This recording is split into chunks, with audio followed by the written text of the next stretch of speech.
Chapter 1539.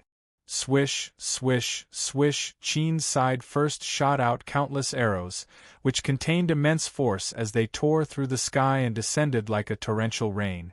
The devil-horn soldiers, who had lost their defenses, were unable to resist at all against such a massive rain of arrows. They were all hit, and their bodies were pierced by countless arrows. Blood sprayed everywhere as cries continuously sounded out, and countless people immediately died. Kill! Qin's side also charged, and the Black Army ferociously charged at the Devil-Horn Army with an aura that seemed to be able to destroy everything. Boom! A massive explosion sounded out as the Qin's army ferociously slammed into the Devil-Horn Army, and the two sides started to fight. A Qin soldier swung his saber and chopped off the head of a Devil-Horn soldier, causing blood to splatter onto his face. Another Qin soldier stabbed his spear into the mouth of a Devil-Horn soldier and came out from the back of his neck. A great Qin soldier exploded out with an aura and ferociously swung his sledgehammer, sending 2 or 3 people flying. Another great Qin soldier held a massive axe and vigorously swung it, killing soldiers one after another. The Devil-Horn Army desperately fought with Qin soldiers, roaring as the sound of weapons clashing continuously sounded out. Cries continuously sounded out, and blood dyed the ground red as more and more people died on both sides.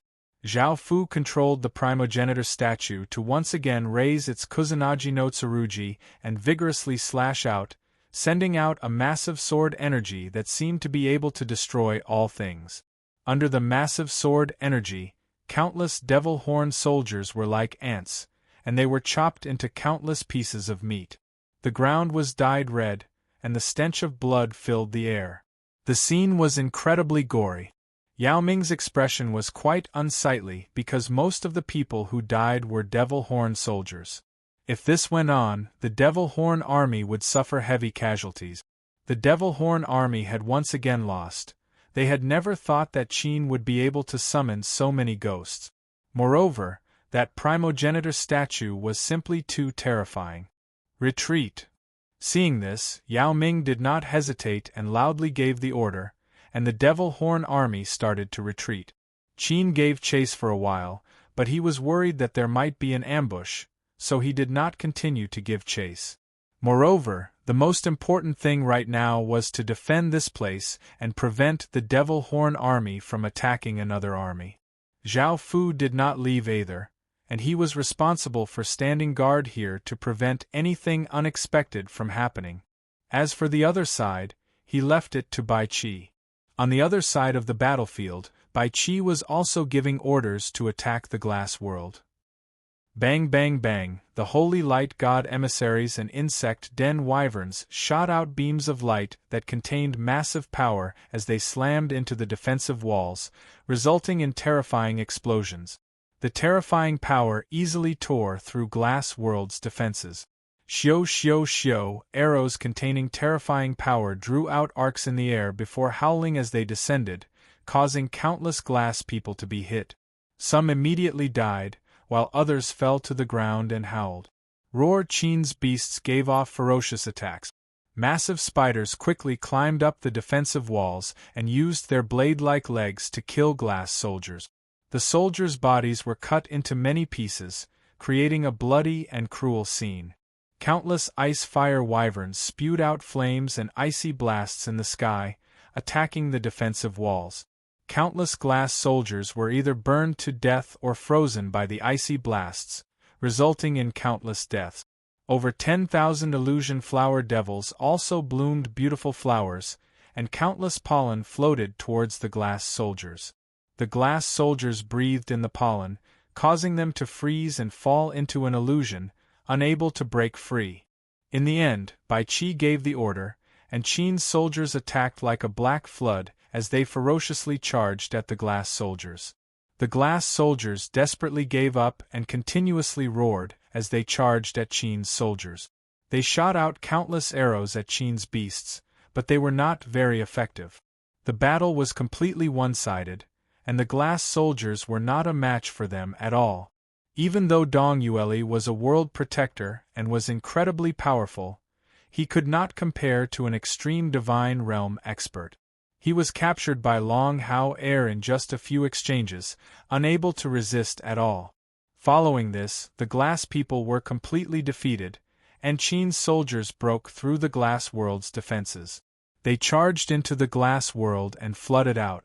The countless glass people looked terrified. In the end, their glass world could not avoid the fate of being destroyed, even if they had allied with the Devil Horn Empire. They had been hoping for the Devil Horn Empire's army to arrive and deal a heavy blow to Great Qin, but they had never expected to see anyone. Now, the glass world was in chaos, and most people started to escape. Without the heavenly domain boundary blocking them, everyone could easily leave the glass world without any restrictions. Some people wanted to escape to the Devil Horn Empire's protection, believing that since they were allies, the Devil Horn Empire would treat them well. Qin's actions were quite fast, and he first surrounded the glass world before slowly suppressing it. He did not allow a large number of people to escape. Countless glass people knelt on the ground, trembling in fear. Looking at Qin's soldiers walking into their cities, they did not dare to resist at all, as those who had resisted before had their stomachs cut open and were hung on city walls. Qin quickly took control of the glass world, and after the battle concluded, Qin was able to take down the glass world. After hearing about this, Zhao Fu smiled and led his army to the glass world, and the two armies gathered together. Sitting on a tall throne, Zhao Fu smiled as he listened to Bai Qi report the results of the battle. After taking down the glass world, they had obtained 32 billion people, 70,000 cities, countless towns, villages, and countless treasures. They had killed 4 billion people in the glass world. Apart from soldiers, there were also some residents who resisted, and Qin's casualties were less than 300 million. Before, Qin already had 410 billion people and 590,000 cities. Now that they had 32 billion people and 70,000 cities, they now had 442 billion people and 660,000 cities. Hearing this, Zhao Fu gave a trace of a smile. Not only had Qin's strength increased, but Qin now had 7 worlds with the glass world.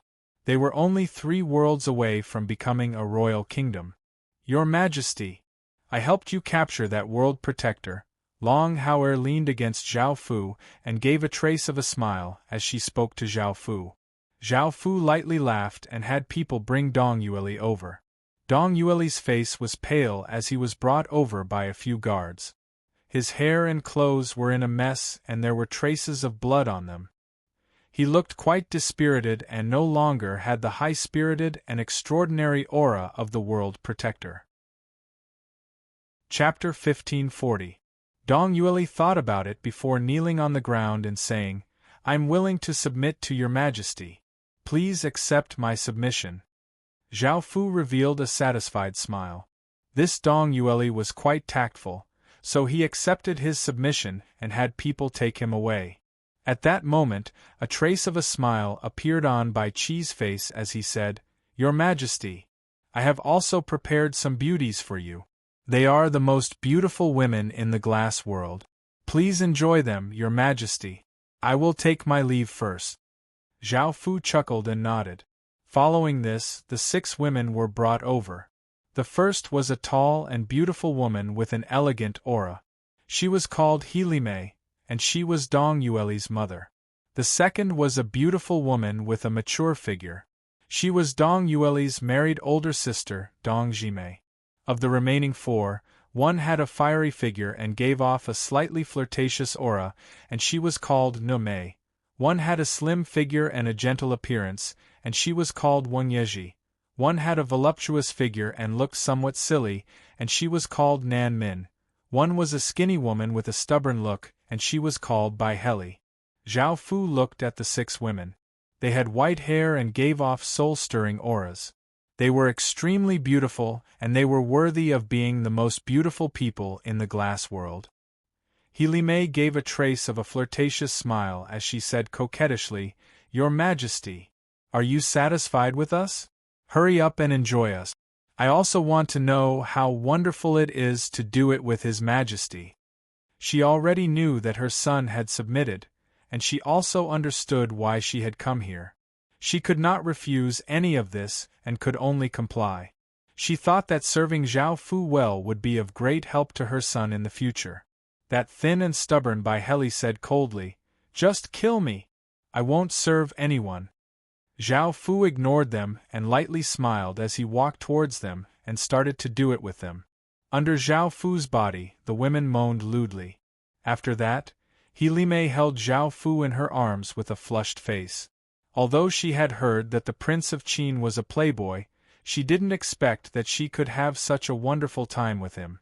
Gradually, she was infatuated with this feeling. Dong Yueli's big sister also lay in Zhao Fu's embrace with a red face. She had only come to serve Zhao Fu in order to protect her husband and little brother from harm, and she had wanted to sacrifice her body. However, she now felt that she had betrayed her husband both physically and spiritually. She enjoyed doing it with this man who wasn't her husband. Bai Heli, who had a stubborn look on her face and wanted to resist Zhao Fu, also collapsed to the side. Li Mei's face was red and alluring, and she smiled as she said, "Your Majesty, how do we taste? This is the first time you've enjoyed a woman of the glass race. Don't you feel that our women are different from other women?" Zhao Fu chuckled and replied, "Not bad. The women of the glass race did indeed have something that ordinary women didn't have. Their bodies were slightly cold and their skin was delicate. It would be a great pleasure to do it with them in the summer." Li Mei chuckled and said, "Your Majesty, since you like it, I have a few sisters who are on good terms with me. Later, I will ask them to serve you together. They will definitely like your Majesty." At this time, Li Mei was thinking that if she could get more helpers, her position in Qin's harem would be different in the future. Zhao Fu did not refuse. He planned to bring some back to enjoy himself. Following this, Zhao Fu led the army back to Qin and made these women concubines. A large amount of phoenix chi flowed into the Emperor Phoenix statue. Howl! A phoenix cry sounded throughout the sky as the Emperor Phoenix statue gave off an intense golden light and turned into a 70,000-meter wide golden phoenix. It flew into the sky and gave off boundless golden light, dyeing the entire sky golden. Now, the Emperor Phoenix statue's power was incredibly great, and it far surpassed ordinary nation armaments' power. It was even stronger than ordinary clan armaments, and it was just a bit away from having the primogenitor statue's power. After conquering the glass world, Zhao Fu's next step was to properly digest it and fully control it, making it a part of Qin. A few days later, the massive desolate god temple did not have a single believer, making it seem quite spacious. Within the main hall of the desolate god temple, a woman's moans sounded out. She had blood-red short hair and a fiery figure, and she gave off a wild aura as she was being ravaged by a handsome-looking young man. Zhao Fu said unhappily, "Why hasn't that blood god demon been created after so long?" The desolate god said unhappily, "I don't want to. It's just that it's too difficult to create a blood god demon. Before, I didn't have the power to create one, but now that I have the power, I just lack a suitable god emissary. I feel that the desolate crow race is very suitable. Have someone bring a few over." Zhao Fu nodded, and the two of them continued to do that indescribable thing. In the end, the desolate god collapsed in Zhao Fu's embrace, and only then did Zhao Fu order his guards to bring a few top-grade desolate race women over. On a stage, the red-faced desolate god stretched out a jade-like hand and pressed it against the forehead of a half-kneeling woman. Her palm gave off an intense blood-red light that entered the woman's body, causing her eyes to become blood-red. A blood-red beast-like mark appeared on the woman's forehead. This was the desolate god's god mark. Anyone who obtained this god mark would become her god emissary. Following this, dozens of wild beasts were tied up and placed around the stage. These wild beasts did not know what was going on, and they struggled and howled. However, the desolate god's expression was quite serious as she stood at the center of the stage. She took out a dagger and slashed out, causing a sharp arc of light to fly out and cut open the throats of dozens of wild beasts. The wild beasts howled in pain as blood flowed out of their throats, dyeing the ground blood-red. The desolate god held the dagger and cut open her own wrist, causing blood to flow out.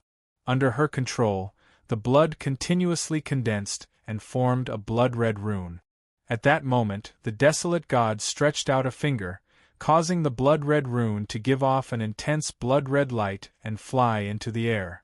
It gave off a formless suction force, causing the blood flowing out of the wild beasts' throats to be sucked into the air, and an orb of blood appeared in the air.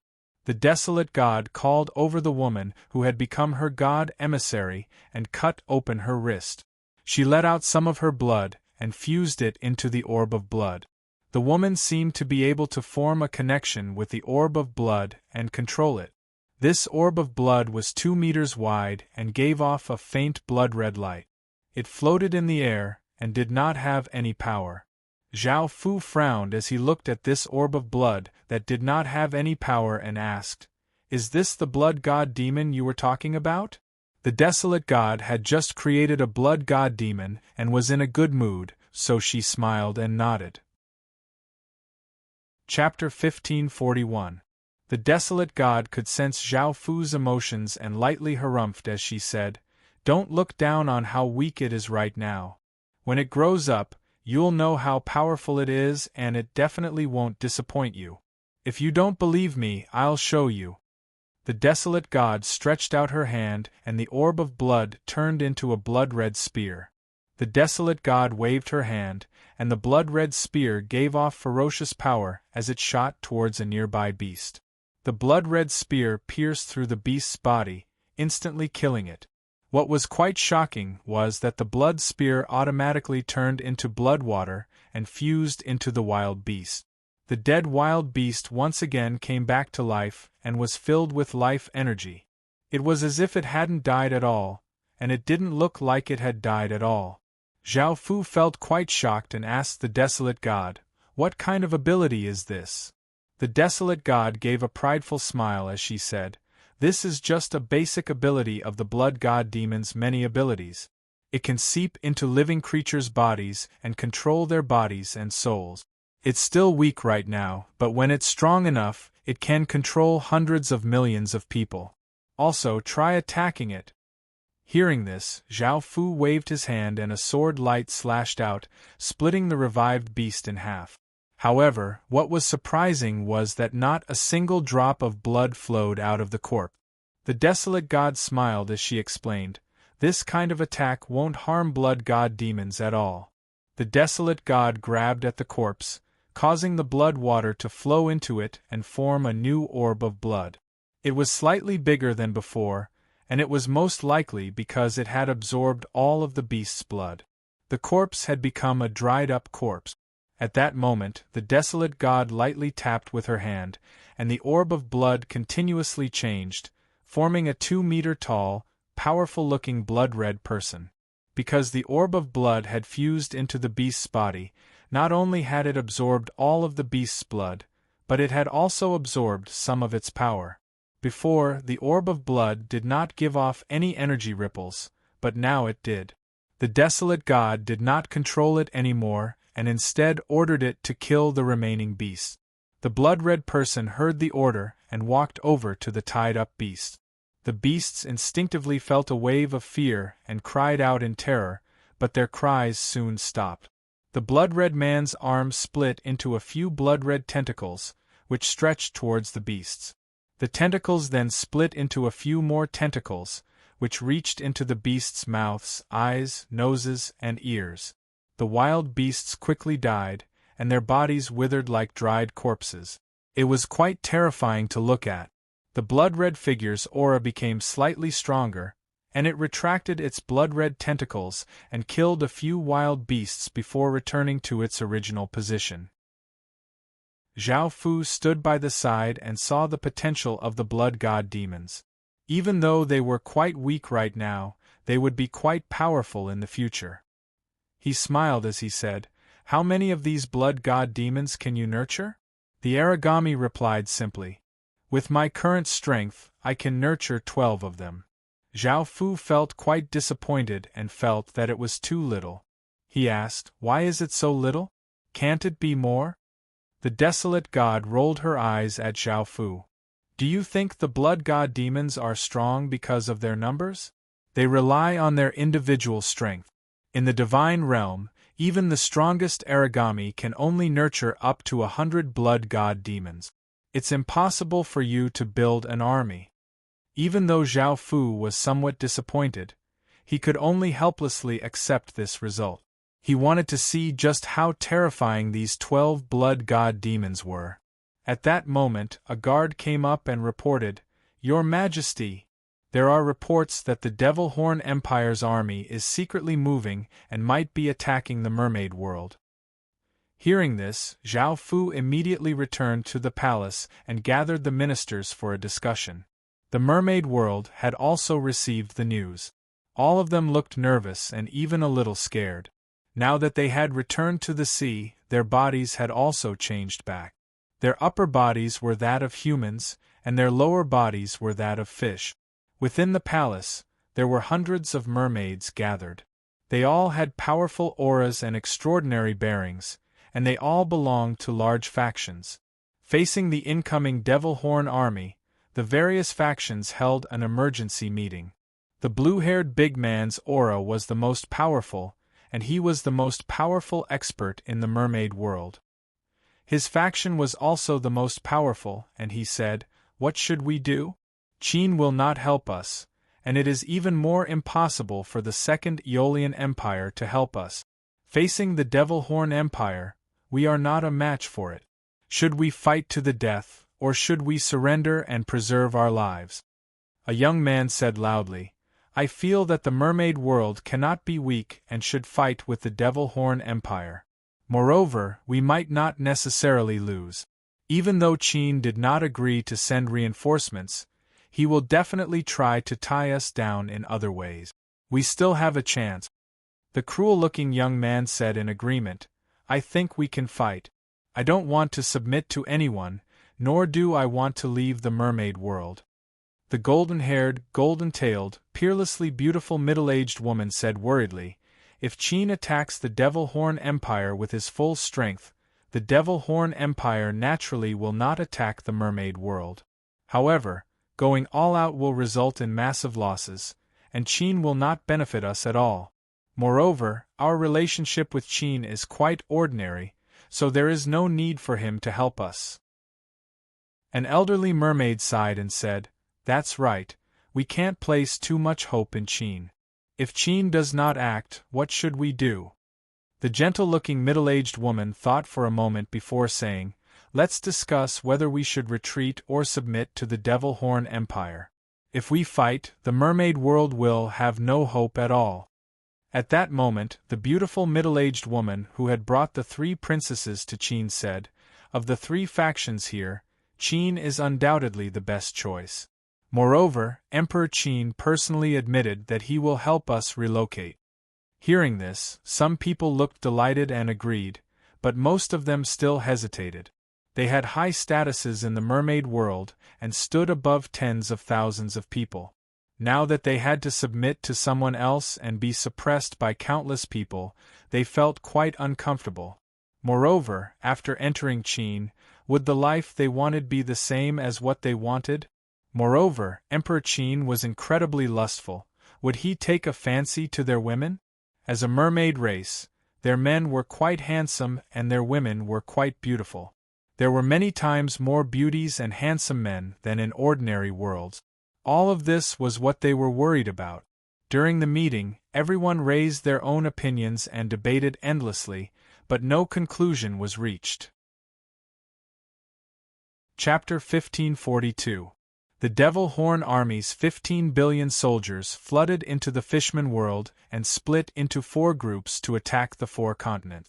The Fishman factions had never thought that the Devil Horn Army would attack so quickly, and they hurried back and gathered their forces to resist. However, the Fishman army was not Qin's soldiers.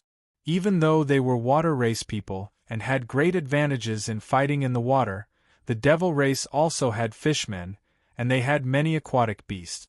The ordinary soldiers were stronger than the fishmen, and they were more ferocious and had battle experience.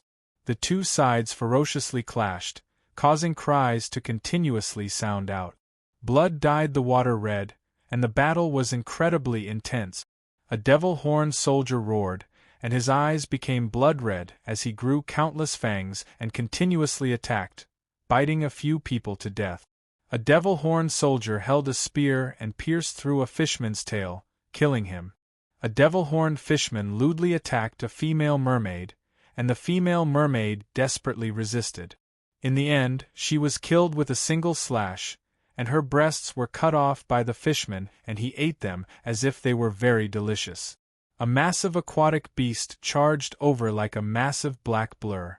It opened its mouth and bit down, killing 10 or so fishmen, causing limbs to fall everywhere and blood to dye the water red. The fishmen desperately resisted, but they were evidently not a match for the devil-horned soldiers, and they were continuously forced back. Boom! Boom! Boom! Massive auras spread out as a few powerful auras exploded out from the depths of the ocean. They were the Fishman Ocean's overlords. One was a 10,000-meter-long, black and white, ugly sea snake. One had the upper body of a human and the lower body of a seahorse, a massive squid, and a 10,000-meter-long shark. The four of them also attacked the Devil Horn army. The 10,000-meter-long sea snake opened its mouth and spat out a large amount of poisonous water, dyeing the water blue, and the devil-horned soldiers within the water were poisoned to death. The half-human, half-seahorse monster swung its spear, sending out massive shockwaves that flooded towards the devil-horn army and sent countless devil-horned soldiers flying. Some soldiers were directly turned into piles of mud. A massive squid gave off immense power as it charged towards the devil-horn army. Its barbed tentacles tore apart soldiers' bodies, causing blood to fly everywhere, creating a gory scene. In the end, the shark opened its massive mouth and rushed into the devil-horn army, devouring them in large mouthfuls. Blood dyed the water red, and its tail sent countless devil-horned soldiers flying. Those who were sent flying were either killed or crippled. The four deep-sea giant beasts led a group of sea beasts to launch a counterattack. This slightly saved the mermaid world from defeat, but the situation was still not optimistic. The Devil Horn Empire's king devil beasts joined the battle and killed four deep-sea massive beasts, declaring the Fishman world's defeat. The soldiers of the mermaid world began to retreat on a large scale. Countless mermaids fell into panic and hurriedly packed up their belongings to escape. Countless ferocious devil-horned soldiers rushed into the cities, and looking at the beautiful female mermaids and handsome male mermaids, they savagely laughed before charging at the mermaids. They rushed in and hacked the old mermaid and the little mermaid to death.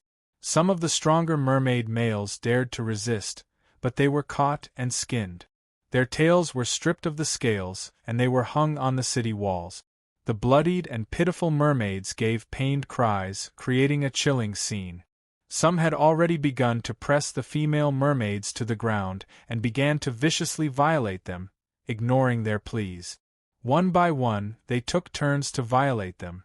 Some mermaids couldn't even bear death, but their corpses were still being violated. The female mermaids were treated like this, and the weaker male mermaids were the same. Their teeth were knocked out, and evil things ravaged their mouths, anus. In order to survive, some of the male mermaids not only did not resist, but they cooperated with the 10 or so people ravaging them. In the end, they were covered with liquid and fell to the side of the road, half dead. Some people were not interested in these things and started to plunder the mermaids' belongings. At the same time, they found the mermaids who were hiding and killed them. Their corpses were also thrown outside, and the aquatic beasts would eat these corpses. Apart from some aquatic beasts, some devil-horn soldiers liked to eat them because they had taboo power within their bodies. The ones who tasted the best were naturally the women and children. After capturing the mermaids, they pressed them to the ground and ate them raw. This was the best way to preserve the freshness of the food. countless women and children let out incomparably mournful cries, and in the end, they were eaten alive by those people. Those people's strength also increased. At the same time, they could not help but sigh in amazement. The flesh of mermaids was many times more delicious than that of fishmen. Even though they were both fish, the difference in taste was so great. On the other side, Qin was also attacking the Devil Horn Empire, but he did not attack with his full strength. After all, the Devil Horn Empire was heavily guarded, and a full-scale attack would cause great losses. After all, the Devil Horn Empire was not the only enemy nearby. There was also the terrifying Second Aeolian Empire and countless other worlds. As such, Qin could not go all out against the Devil Horn Empire and allow others to take advantage. The Devil Horn Empire had set up all sorts of defensive measures against Qin, making it so that Qin's attacks were not as effective. By now, Zhao Fu knew that the mermaid world had been easily conquered, so he could only sigh and order the army at the front lines to retreat. There was no point in continuing to attack. A large number of the mermaid world's people ran in all directions, and Yao Ming did not want to lose a large number of people, so he gave the order to stop them. However, at that moment the Second Aeolian Empire, which had not done anything after destroying the Gold God world, suddenly acted, wanting to stop the fleeing mermaid. They would not be so kind as to help the Devil Horn world, as they needed people. As such, they wanted to take over a large number of people, and would not lose too much of their forces. After all, the mermaid world's main force had been destroyed by the Devil Horn Empire. As such, the Aeolian Empire came to take advantage of the situation. Because they had been prepared this entire time, their results were not weak at all. After hearing about this, Yao Ming's expression became quite furious and unsightly. After thinking about it, he decided to give up on those people. With the Devil Horn Empire's current strength, it was not suitable to fight against the Second Aeolian Empire. Yao Ming gave the order to surround the mermaid world, to prevent more people from escaping, and to prevent the Second Aeolian Empire from spying on them. Chapter 1543. Facing the Second Aeolian Empire, who was gradually surrounding them, they could either submit or fight their way out. Apart from Qin, no faction dared to take them in. Seeing how cold the Second Aeolian Empire was, it did not hesitate to directly kill them and did not place them in its eyes at all. The Second Aeolian Empire's soldiers were all from the inner regions, so they naturally looked down on people from the outer regions. Affected by this, the ordinary wind spirit soldiers also became slightly arrogant. Now, the mermaids only had one choice, which was Qin, so they all gathered in Qin's direction. "Madam, take your child and run. As long as you get close to Qin, you'll be safe." As one of the most powerful factions here, the Qin Empire dares to fight against an empire from the inner regions. "They'll definitely save you," the blue-haired big man said with a serious expression. The fish-scale world's most powerful expert, the blue-haired big man, had a serious expression as he spoke to a dignified-looking middle-aged woman with long blue hair. The middle-aged woman looked quite reluctant and wanted to refuse her husband's request to stay with them. However, looking at her 5-year-old daughter in her arms, who was trembling in fear, she could only grit her teeth and nod. The blue-haired big man let out a sigh of relief before turning to look at the golden-haired woman and the gentle-looking woman from the meeting and saying, "I'll bring people to stall the Second Aeolian Empire. As for my wife and daughter, I'll leave them to you." Now, all of the men decided to stay to stall the Second Aeolian Empire and have the elderly, women, and children leave first. If they did not do this, they would not be able to escape. The golden-haired woman was the most powerful and had the most prestige, so she was responsible for bringing people away. She nodded seriously and said, "Don't worry. I'll definitely protect your wife and child and won't mistreat them in the future." Of the 3 most beautiful princesses who had gone to Qin before, one was the golden-haired woman's daughter and the other was the gentle-looking woman's daughter. As for the last one, she was nestled in a handsome-looking man's embrace. She already had someone she liked. Honey, take care of yourself. Take care of yourself. I'll be waiting for you in Qin. She looked at the handsome man affectionately. The man said worriedly, Actually, I don't want you to go to Qin. I'm afraid that Qin's prince will take you. I'm afraid that I'll desperately go to Qin and lose you in the end. However, if I die, I want you to have a good home. The woman looked incredibly moved and hot tears welled up in her eyes as she tightly hugged the handsome man. I will definitely protect my body and wait for you to come back to enjoy it. I won't give it to that Prince Qin. The elegant, beautiful middle-aged woman who had led the team to Qin City smiled and said, Don't worry, I've personally seen that Emperor Qin City's legatee. He has a transcendent aura, and his actions are dignified and domineering. He's not someone that ordinary kings can compare to. Moreover, he wasn't very interested in us and wasn't as licentious as the rumors say.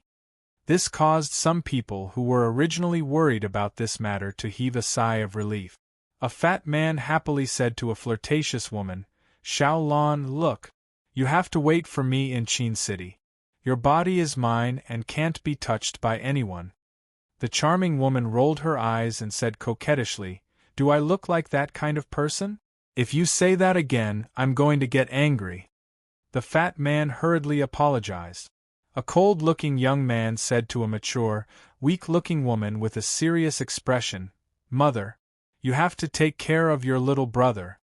The weak-looking woman nodded with a resolute gaze and said worriedly, Right now, I'm most worried about you. I'm afraid that something will happen to you, so you have to take care of your own safety. If you can't hold on, just surrender and keep your life. The cold-looking young man's expression softened and he lightly said, I know. A beautiful and gentle-looking woman said seriously, Little brother, you have to take care of your own safety. We've depended on each other since we were young, and to be honest, I don't want to be separated from you and put you in such danger. The gentle-looking young man hurriedly said, Big sister, you should leave with them first. I don't want anything to happen to you. You're the most important person in my life, and if you die, I don't want to live either. Only when you're safe can I be at ease. The woman looked quite worried and said unhappily, All right, big sister agrees, but you have to take care of yourself. The gentle-looking young man smiled and nodded seriously. A fierce-looking young man hugged the bewitching woman and said, After going to Qin City, you have to serve Qin's emperor well. He'll definitely like you, you little slut. The bewitching woman pouted as she said, Other people worry about their women being touched by others, but you're telling me to serve others. Do you even care about me? Why did I follow a man like you? The fierce-looking young man laughed as he said, In the future, when you go to Qin City, you'll serve the most powerful king in this region, and he'll treat you well. You can imagine how wonderful your future will be. I just want to obtain some benefits from you. The bewitching woman thought about the luxurious life in Qin City and lightly harumphed as she agreed. An elegant-looking young man smiled as he said to a cold-looking woman, If I can go to Qin City this time, will you marry me and be my wife? The cold-looking woman's face became slightly red and she lightly nodded. The two of them had long since fallen in love, but they had never taken that step. Under such pressure, both of them had taken that step. Be careful, I don't want to be a widow, the cold-looking woman said in a soft and caring voice. The elegant-looking young man's gaze was resolute as he said earnestly, No matter what happens, I'll definitely go to Qin City and marry you. The cold-looking woman felt a wave of warmth in her heart and lightly leaned against the man's body. The man also lightly hugged the woman, looking like a couple in love. Whoosh! A massive gust of wind blew, causing countless trees to sway. The blue-haired big man's expression fell as he yelled, All the elderly, women, and children, hurry and leave. The Second Aeolian Empire's people have caught up. For our loved ones, we have to stall for as much time as possible. The men's expressions were all serious as they nodded. For their loved ones, they had to stop the Second Aeolian Empire. Countless people formed a defensive formation, and countless women, elderly, and children quickly left. Right now, it was their men who were stalling for time, so they could not cause trouble for them. Boom! Chapter 1544. A tall and slim woman dressed in green with a peerlessly beautiful face, giving off a heroic and domineering aura, appeared in the sky and gave off powerful wind god attribute energy. She was Feng Xinsha. Attack! Feng Xinsha said calmly, not placing these people in her eyes at all. She wanted to suppress these people as quickly as possible so that she could obtain the greatest benefit. As she gave the order, the Wind God army gave off an unstoppable aura as they charged towards the mermaids' formation. They easily destroyed the mermaids' defenses, and both sides started to intensely fight. However, most of the mermaids were killed. However, the mermaids still fought bravely because they were doing this for their loved ones. The blue-haired big man held his large saber and slashed out with his nation armament. A massive saber light shot out, giving off terrifying power as it slashed apart the tens of thousands of wind spirit soldiers' bodies, and blood dyed the ground red. This naturally attracted Feng Xinsha's attention, and she coldly laughed as she turned into a ray of light and shot out. She also used her nation armament and slashed out. Boom! An azure sword light brought with it an enormous gale as it slashed towards the blue-haired big man. The blue-haired big man was given a big fright and hurriedly blocked with his saber. However, the power was too great, and with his strength, he was unable to block it at all. Bang! With a loud sound, the saber in the blue-haired man's hand shattered, and the blue-haired man's body was split into two by the sword light. Blood splattered everywhere, and his organs fell to the ground. Following this, all of the mermaids were easily suppressed, and many of them died. The other group quickly ran towards Qin. The Wind God army did not want to let them off, and they ferociously chased after them. Looking at the Wind God army chasing after them, the golden-haired woman's expression became quite unsightly. She had never thought that they would catch up so quickly, and the mermaids in charge of stopping them would either die or be suppressed. What should we do now? The golden-haired woman felt quite worried. Seeing the Wind God army come closer and closer, they would catch up to them sooner or later. If they did not die, they would be captured by the Wind God army. If the Devil Horn Empire and Aeolian Empire treated them well, and were not as cruel and cold, they might have submitted in the face of death. However, they did not treat those who submitted well. However, now that so many of their people had been killed by the Devil Horn Empire and the Second Aeolian Empire, they felt immense hatred towards the two empires and would not submit to them. Seeing that the Second Aeolian Empire was getting closer and closer, the mermaids fell into despair. Suddenly, an army wearing black armor and emitting a powerful dark aura appeared. Countless mermaids were overjoyed. It was Qin's soldiers. They were saved now.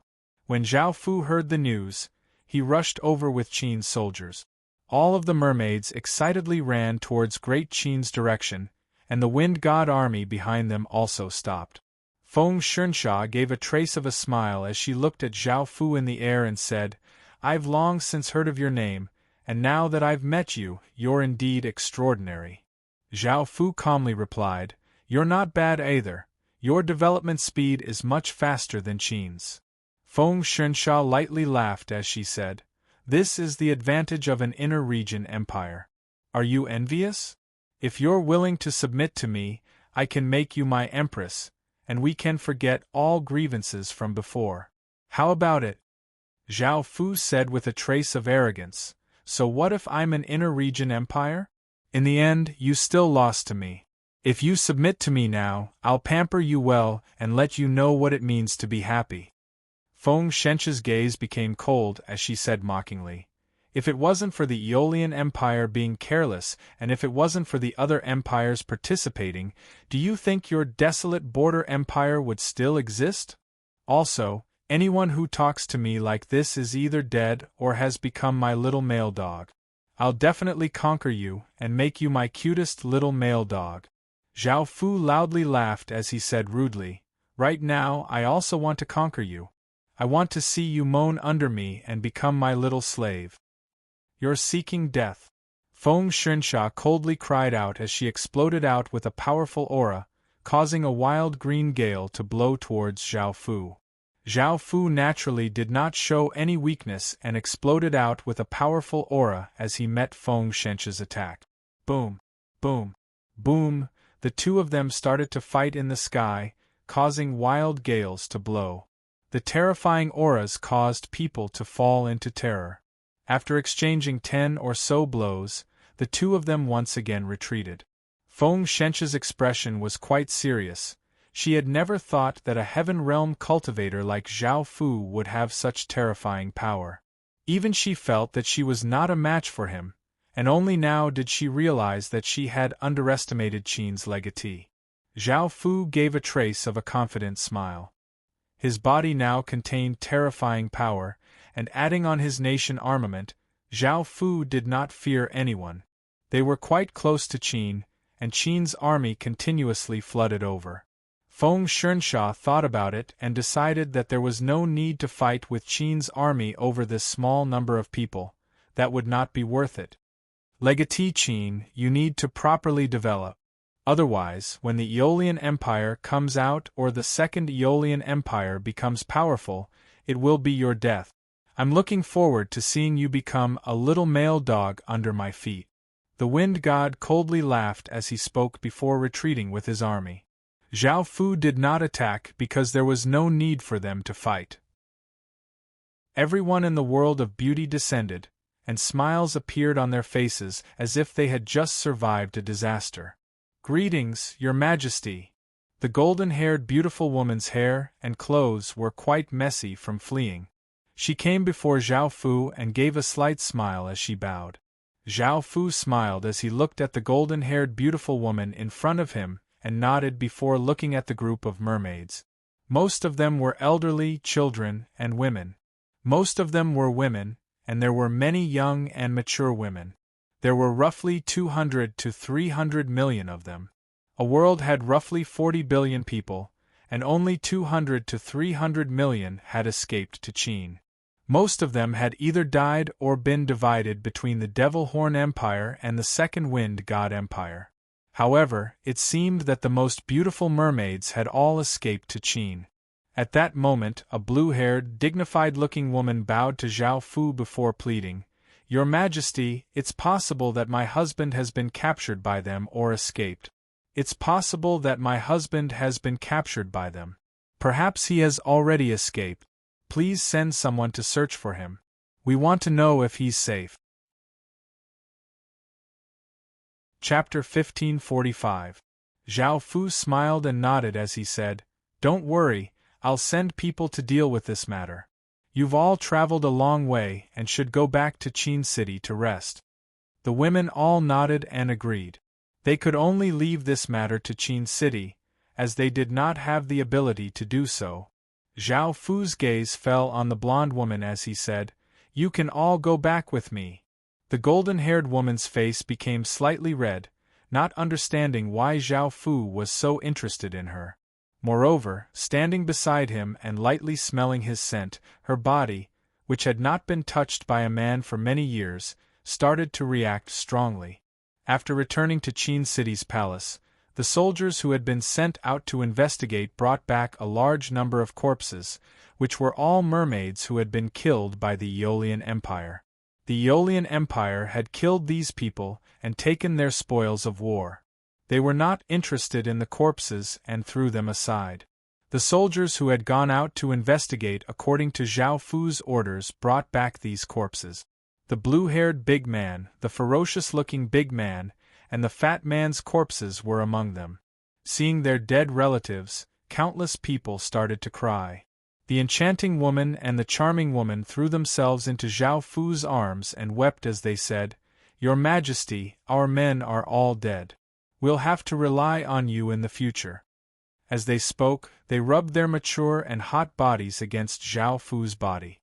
They pretended to cry, and their faces were red as they looked at Zhao Fu with lustful eyes. Before they had come to Qin City, they had wanted to sever ties with them. Now that they were dead, it would be easier to solve a troublesome matter. Apart from these two women, the other women were truly heartbroken and wept in pain. Zhao Fu did not disturb them, and he hugged the two women as he looked at the blonde woman, the quiet woman, the elegant woman, and the two beautiful princesses. Their faces blushed as they understood what Zhao Fu meant. Following this, they followed Zhao Fu into the room, and intense sounds continuously sounded out. After a while Zhao Fu was doing it with the blonde woman, Zhao Fu heard a voice from outside the door, "Your Majesty! Are you done? We want to see you." Zhao Fu frowned and felt quite displeased.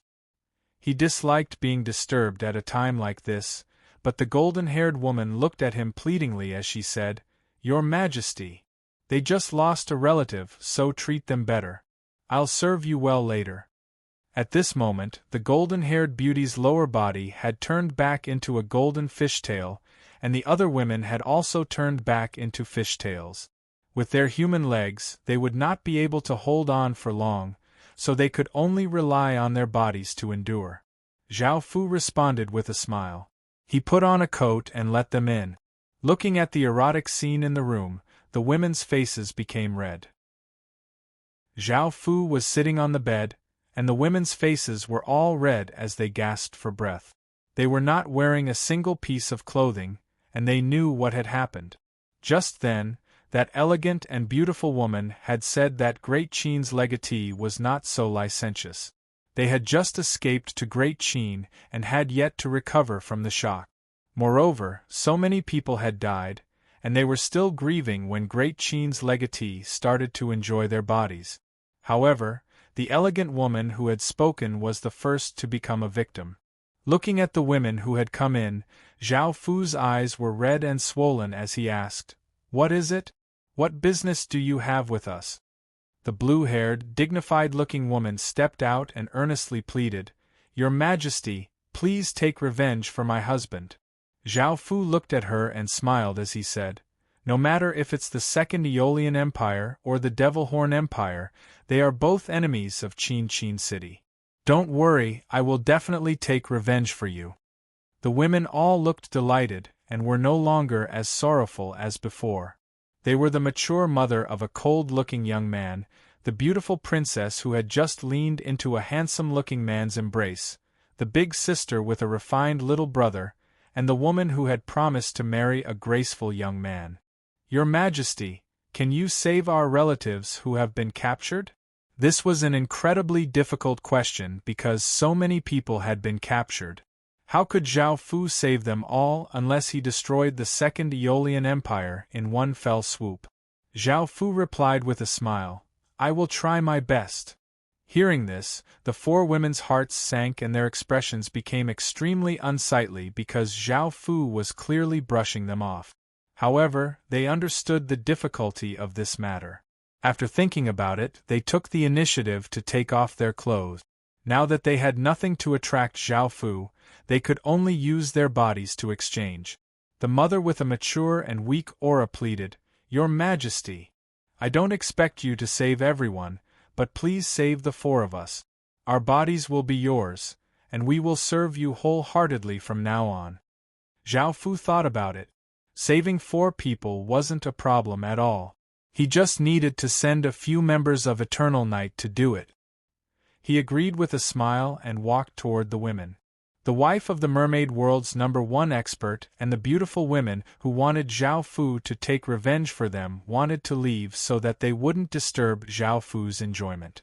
However, Zhao Fu smiled as he brought them into his embrace and started to do it with them.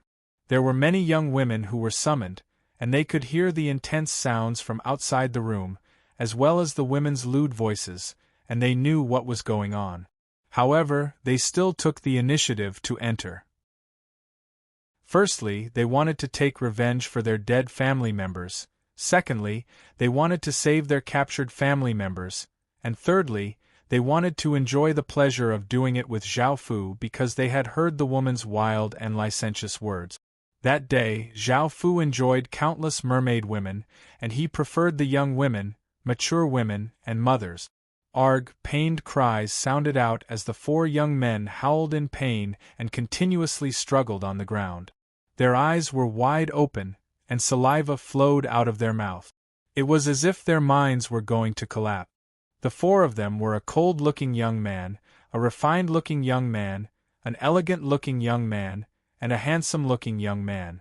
They were currently in a palace, and Feng Xinsha sat on the throne with her legs crossed as she gave a faint smile and looked at the 4 men in front of her. She was holding a thin silver dog leash, and next to her was a golden-haired, dignified young man who was not wearing any clothes. He was squatting there like a dog, and a certain part of his lower body had been cut off. Seeing that it was about time, Feng Xinsha gave a trace of a happy smile and stretched out her beautiful foot in the crystal shoes. The 4 young men hurriedly crawled over and stuck out their tongues, madly licking that beautiful foot. Chapter 1546. Within the room, Zhao Fu smiled as he hugged the golden-haired woman and the blue-haired woman. Their faces were red as they breathed raggedly in Zhao Fu's embrace. The blue-haired woman said angrily, "Your Majesty, can't my body wait a few days? My husband just died and you're making me feel sorry for him." Thinking about that, the blue-haired woman's eyes became moist, and she looked quite pitiful. Zhao Fu smiled as he hugged her and said softly, "All right, I'll take good care of you in the future. Didn't you like me a lot just then and wanted me to continuously violate you? You've completely forgotten about those unhappy things." The blue-haired woman's face became red as she said, "It's all because your Majesty is too amazing." Following this, the blue-haired woman thought of something and took out 2 things from her spatial ring, saying, "These 2 things are for you. Your Majesty, you must take revenge for my husband." One of the things she took out was a deep blue crystal that was as long as a finger. It gave off a faint blue light and looked quite beautiful. The second was a statue made of coral. It was not very tall, only 30 centimeters tall, and it looked like a seductive woman. Zhao Fu took the 2 items and looked at them. The first was a mermaid stone, which was a powerful water attribute treasure that could only be produced in a world. Zhao Fu had been searching for such things because they could help him awaken his race's emperor star. The second statue was a statue of the ocean goddess, which was also very useful to Qin. Right now, Qin lacked godly spirits, and he was still a long way from becoming a god. Both of these things were very useful to Qin, and Zhao Fu gratefully kissed the blue-haired woman's face. The blue-haired woman felt quite shy and hugged Zhao Fu's body. Following this, Zhao Fu got up and left. He ordered people to build a palace in the fish-scale world for the mermaids to live in, and he made them concubines to provide a large amount of phoenix chi for the Emperor Phoenix statue. Zhao Fu continued to order people to build a temple for the ocean goddess as he started to fuse the mermaid stone into his body. Because Zhao Fu had a powerful divine bloodline and the 8 forbidden blood art, fusing these things into his body was quite easy. The mermaid stone gave off an intense light, and under Zhao Fu's control, it slowly fused into his body. Countless traces of watery light shined out as powerful water attribute power gathered, and a mermaid image appeared in front of Zhao Fu. After the mermaid image appeared, it flowed into Zhao Fu's body like water, causing Zhao Fu to explode with a powerful water attribute aura. The crystal completely fused with Zhao Fu's body. Feeling the powerful water power in his body, Zhao Fu chuckled and returned to the Qin palace to deal with the political affairs. Now that the Fishman world had been conquered, the Devil Horn Empire now had 7 worlds, and the Second Aeolian Empire was about to act. The situation was quite tense. Qin Palace's main task was to clear out the glass world before continuing to attack the next world. A document was delivered to Zhao Fu from the underworld. There, Zhao Fu told Yu Qin and the other women to develop. They were the wives of the Nether Ghost City's city lords who had been hunted down before. They had been saved by Zhao Fu, and they had been taken by Zhao Fu. Before, Zhao Fu had caused massive waves in the underworld. In order to avoid the limelight, He did not develop too much and left everything to Yu Qin and the other women to deal with. He also sent Li Wen and some soldiers to help. Li Wen was the son of the Li family's village chief, and he had now grown into a general. He was Qin's first ghost general, and his attributes were quite suitable for the underworld. This document was sent by Li Wen, and Zhao Fu looked at it. It was from the Nether Ghost City, which was Yu Qin's faction. They had developed very quickly and had unified dozens of surrounding factions, which threatened a large local faction. That faction gave the Nether Ghost City two choices: submit to him or die. This faction was one of the three largest factions in the region and had the strength of a Marquiate kingdom. They had 2 billion or so ghost soldiers, and the other two factions also had this strength. Nether Ghost City's magic formations had developed too quickly, and they had attracted a lot of dissatisfaction and attention. The person who had threatened the Nether Ghost City was the closest faction. Zhao Fu thought about it. Now that the limelight had passed, Qin could consider developing in the underworld. After all, no one knew about that place, and it was a hidden faction. This would be very useful at critical times. Following this, Zhao Fu hurriedly went to discuss with the other factions. In the underworld, a fat and ugly man led a group of people into the Nether Ghost City in a high-profile manner. The people around him quickly made way, not daring to stop him. This man was the Guiyi Kingdom's fourth prince, and the Guiyi Kingdom was the faction that threatened the Nether Ghost City. They had sent the fourth prince to visit the Nether Ghost City, mainly to subdue the Nether Ghost City. Otherwise, the Guiyi Kingdom would destroy the Nether Ghost City and prevent it from developing. By now, the Nether Ghost City had devoured countless factions, and its population had reached 1 billion people and a bit more than 100 million soldiers. This was a great threat, so the Guiyi Kingdom had to deal with it. Of course, if they could subdue this faction, they would receive great benefit. The fourth prince relied on the Guiyi Kingdom and did not place anyone else in his eyes. He came to the city hall and said, "Where is your faction's leader? Hurry up and come see this prince, or else the Guiyi Kingdom will destroy you." Yu Qin, who gave off a cold and aloof aura, led a few women and a group of people out of the city hall with a serious expression. With the current Nether Ghost City, it definitely was not a match for the Guiyi Kingdom. There was a 20 times difference in military strength, and they did not have a strong foundation either. They could only hope that Zhao Fu had something to do. Seeing the beautiful women walk out, the fourth prince could not help but gulp. The beautiful women were all incredibly beautiful, and after being nourished by Zhao Fu, they had given off a great deal of charm, making them incredibly enticing to ordinary people. "Beauties, how about you serve me for a night? How about you serve me for a night? When I go back, I promise to say good things about you and have my imperial father treat you better. You can raise any conditions you want," the fourth prince said as he looked at Yu Qin and the other women lecherously. Yu Qin felt a trace of anger but could not do anything because Zhao Fu had not sent any news yet. If they went against the Guiyi Kingdom, the Guiyi Kingdom could immediately send troops to destroy them. She could only say coldly, "Fourth Prince, we have men, so please show some respect. Even though our Nether Ghost City is weak, we're not people that you can bully." Chapter 1547. The voluptuous Yen felt quite furious and wanted to act and teach the fourth prince a lesson. Yu Qin stretched out her hand and stopped her, telling her to calm down. Right now, it was not a good time to clash with the Guiyi Kingdom. Yen said angrily, "Then are we going to let him bully us?" Yu Qin said softly, "No matter what, whether we fight with the Guiyi Kingdom or not, we have to wait for our husband's orders. Don't worry. With his personality, he won't let us suffer a loss." Hearing this, Yen lightly harumphed and was not as angry. The fourth prince could tell that Yen had wanted to teach him a lesson, so he said fearlessly, "It's best that you listen to me, or else when the Guiyi Kingdom attacks, you'll all die." A middle-aged man beside him also exploded out with heaven realm power to intimidate everyone present.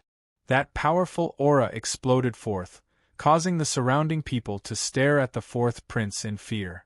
The fourth prince raised his head, enjoying the gazes of these people. Suddenly, a light laugh rang out and a cloaked person walked out from the side. When Yuqin saw that person, she immediately threw herself into his embrace. The fourth prince looked quite displeased. He had taken a fancy to these beautiful women, and they had treated him coldly and arrogantly before. Now, they had shamelessly leapt into that person's embrace. He said coldly, "You've angered me, so it's best that you appease my anger. Otherwise, I'll immediately return to the Guiyi kingdom, and you'll all die miserably." Yan Yan happily hugged Zhao Fu and said coquettishly, "Good husband. This person just bullied us and wants us to serve him." Hearing this, Zhao Fu lightly laughed and looked at the fourth prince. Facing Zhao Fu's terrifying gaze, the fourth prince could not help but feel a trace of coldness in his heart, and the people next to him said, "Your Highness, this person is incredibly powerful, let's go back first." The people next to him said, "Your Highness, this person is incredibly powerful, let's go back first." The fourth prince was also quite afraid of Zhao Fu, so he nodded and said, "Then let's leave first." Zhao Fu said with a smile, "You dare to bully my woman and you want to leave like this?" The fourth prince knew how terrifying Zhao Fu was, so he mustered his courage and threatened, "I'm the Guiyi kingdom's fourth prince.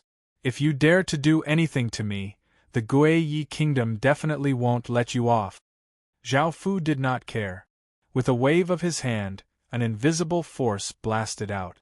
The fourth prince's group was sent flying, and the others were sent flying. They coughed up a large mouthful of blood and fell to the ground dead. The fourth prince, Zhao Fu, had held back, and although he was sent flying, he was only slightly injured. His expression became extremely unsightly. He now understood how terrifying Zhao Fu's power was. Anyone who possessed such power must have come from the inner regions. Zhao Fu ordered the people beside him to detain the fourth prince. Yan Yan smiled as she vented her anger, saying, "Husband, it's not a big deal. Let's go back to our room. I'll serve you well." Yuqin leaned against Zhao Fu's embrace. Now that Zhao Fu had come to the underworld, she did not have to worry about anything else. "You haven't been to the underworld for so long, so you have to treat us well today." Zhao Fu smiled and hugged them into the room. The 5 beautiful women were like sluts under Zhao Fu, moaning and moaning, constantly demanding from Zhao Fu.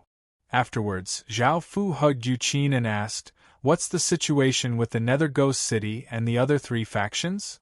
Yuqin lay in Zhao Fu's embrace and explained the information about the 3 factions to Zhao Fu in detail. She sensed Zhao Fu's intentions and said in shock, "Husband, what is it? Don't tell me you want to destroy the 3 great forces together?" Yuqin actually still knew Zhao Fu's true identity, but she knew that Zhao Fu was not someone from the underworld and that his faction might be very powerful. Zhao Fu smiled and admitted, I want to destroy the 3 factions together and unify this region. I want to destroy the 3 factions and unify this area. This area should be equivalent to a world. I'll let you be the queen."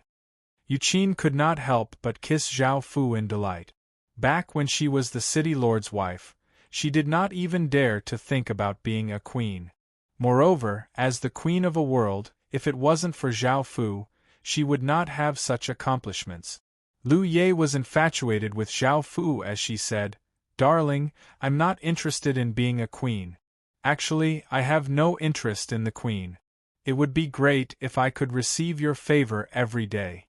Yan Yan happily smiled as she said, "I want to be a queen, but I also want to receive husband's love. Also, husband, think about it in the future. Wouldn't it be a great achievement for the 5 of us to serve you as queens and pant under you?" Zhao Fu smiled and lightly nodded before saying, "Let's begin then. I've brought many people with me." The women all smiled as they got up and put on their clothes. The Guiyi kingdom also received news that their fourth prince had been captured and that a group of people protecting him had been killed. The Guiyi kingdom was furious and sent out 1.5 billion ghost soldiers, led by the Guiyi kingdom's general Gui, to attack the Nether Ghost City. The Nether Ghost City only had 100 million soldiers, and the Guiyi kingdom had sent out 1.5 billion soldiers, which was 15 times more than the Nether Ghost City. They also had General Gui as their commander, so destroying the Nether Ghost City would not be an issue. Zhao Fu and the others had long since heard about this. The Guiyi kingdom had no way of knowing that they had mobilized 10 billion soldiers to ambush the Nether Ghost City. They were not facing just 100 million soldiers but 10 billion soldiers. Gui led the army forwards, giving off killing intent. After arriving at a relatively flat area, he felt his hairs stand on end as he sensed great danger. He looked around and found that everything was deathly silent. At that moment, Gui understood that there was an ambush here and loudly said, "Everyone, be on guard." However, by that moment, they had already entered an opening that Qin's army had set up. Seeing that they had been discovered, Zhao Fu did not continue to hide and led his army out. Soldiers dressed in black armor with cold expressions and giving off a dark aura appeared, and it was impossible to see how many of them there were. They gave off an aura of killing and conquering that had experienced countless battles, and they flooded towards the Guiyi kingdom's soldiers, causing them to fall into terror. "What's going on?" All of the Guiyi kingdom's soldiers gathered together and looked at the Qin's soldiers surrounding them in shock, unable to understand what was going on. Weren't they going to attack the Nether Ghost City? Why had they suddenly been surrounded by such an elite army? Moreover, they had many times more soldiers than them. Chapter 1548. Gui coldly replied, "Apologies. I have no intention of joining anyone else. Also, who are you? Why have you surrounded us with such a large army? I don't think the Guiyi kingdom has any enmity with a faction like yours." Zhao Fu lightly laughed as he said, "Just think about why you've come." Gui felt quite startled. He had long since expected that this army would be related to the Nether Ghost City. However, he did not believe that the Nether Ghost City would suddenly have 10 billion soldiers. Zhao Fu did not say much and gave the order to attack the Guiyi kingdom. Swish, swish, swish, arrows made from outer world materials gave off ferocious power as they shot towards the Guiyi kingdom's army. They were incredibly dense and filled the sky, and under this rain of arrows, countless people's hairs stood on end. Gui yelled, and the Guiyi kingdom's soldiers quickly reacted and got into formation. They gave off powerful auras and formed a massive gray energy barrier that covered the countless soldiers. Bang! Bang! Bang! The arrows slammed into the energy barrier, resulting in massive sounds. Countless arrows were sent flying, and because the arrows were made from materials from the outer world, they countered the Heaven Awakened world. Adding on the fact that there were so many of them, the massive energy barrier started to violently tremble. All of the Guiyi kingdom's soldiers felt a chill in their hearts. They knew how long they would be able to block the arrows for. Gui hurriedly gave the order to find a direction to break out. Swish, swish, swish, an even more ferocious wave of arrows pierced through the air and rained down on the barrier like a torrential rain. The energy barrier violently trembled as countless cracks spread out, and it looked like it was about to break. The Guiyi kingdom's soldiers felt a wave of terror and hurriedly rushed to the side, wanting to rush out of the encirclement. At that moment, powerful auras spread out. It was a 100-meter-tall man giving off intense holy light, as well as 1,000-meter-long wyverns.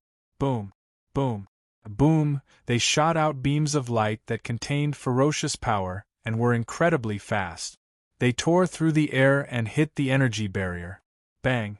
A massive explosion sounded out as the energy barrier was blasted apart and turned into countless shards.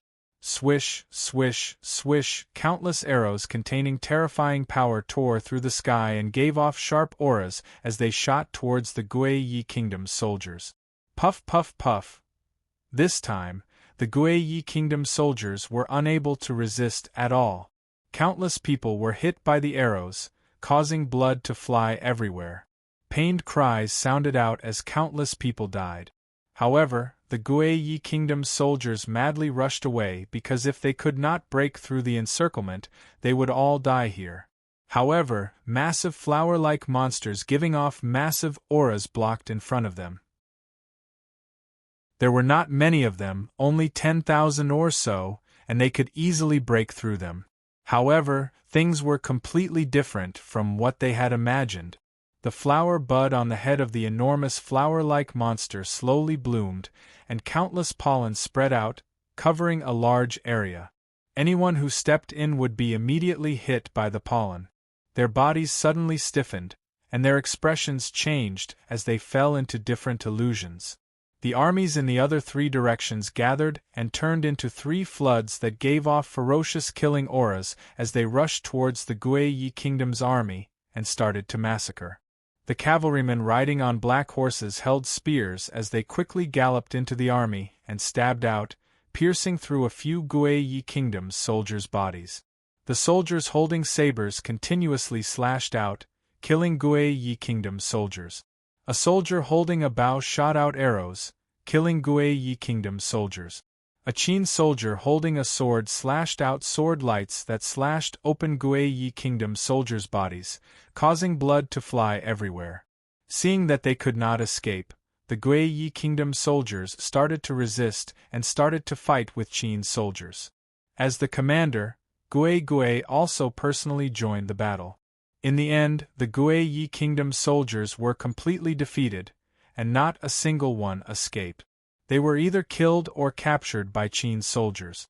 Of the 1.5 billion Guiyi Kingdom soldiers, 900 million had died, and 600 million had been captured. Zhao Fu kept Gui alive and did not kill him for now. Zhao Fu looked at him and lightly laughed as he said, "I'll show you how your loyal Guiyi Kingdom is destroyed, and I'll show you the rise of a new kingdom." Gui remained silent.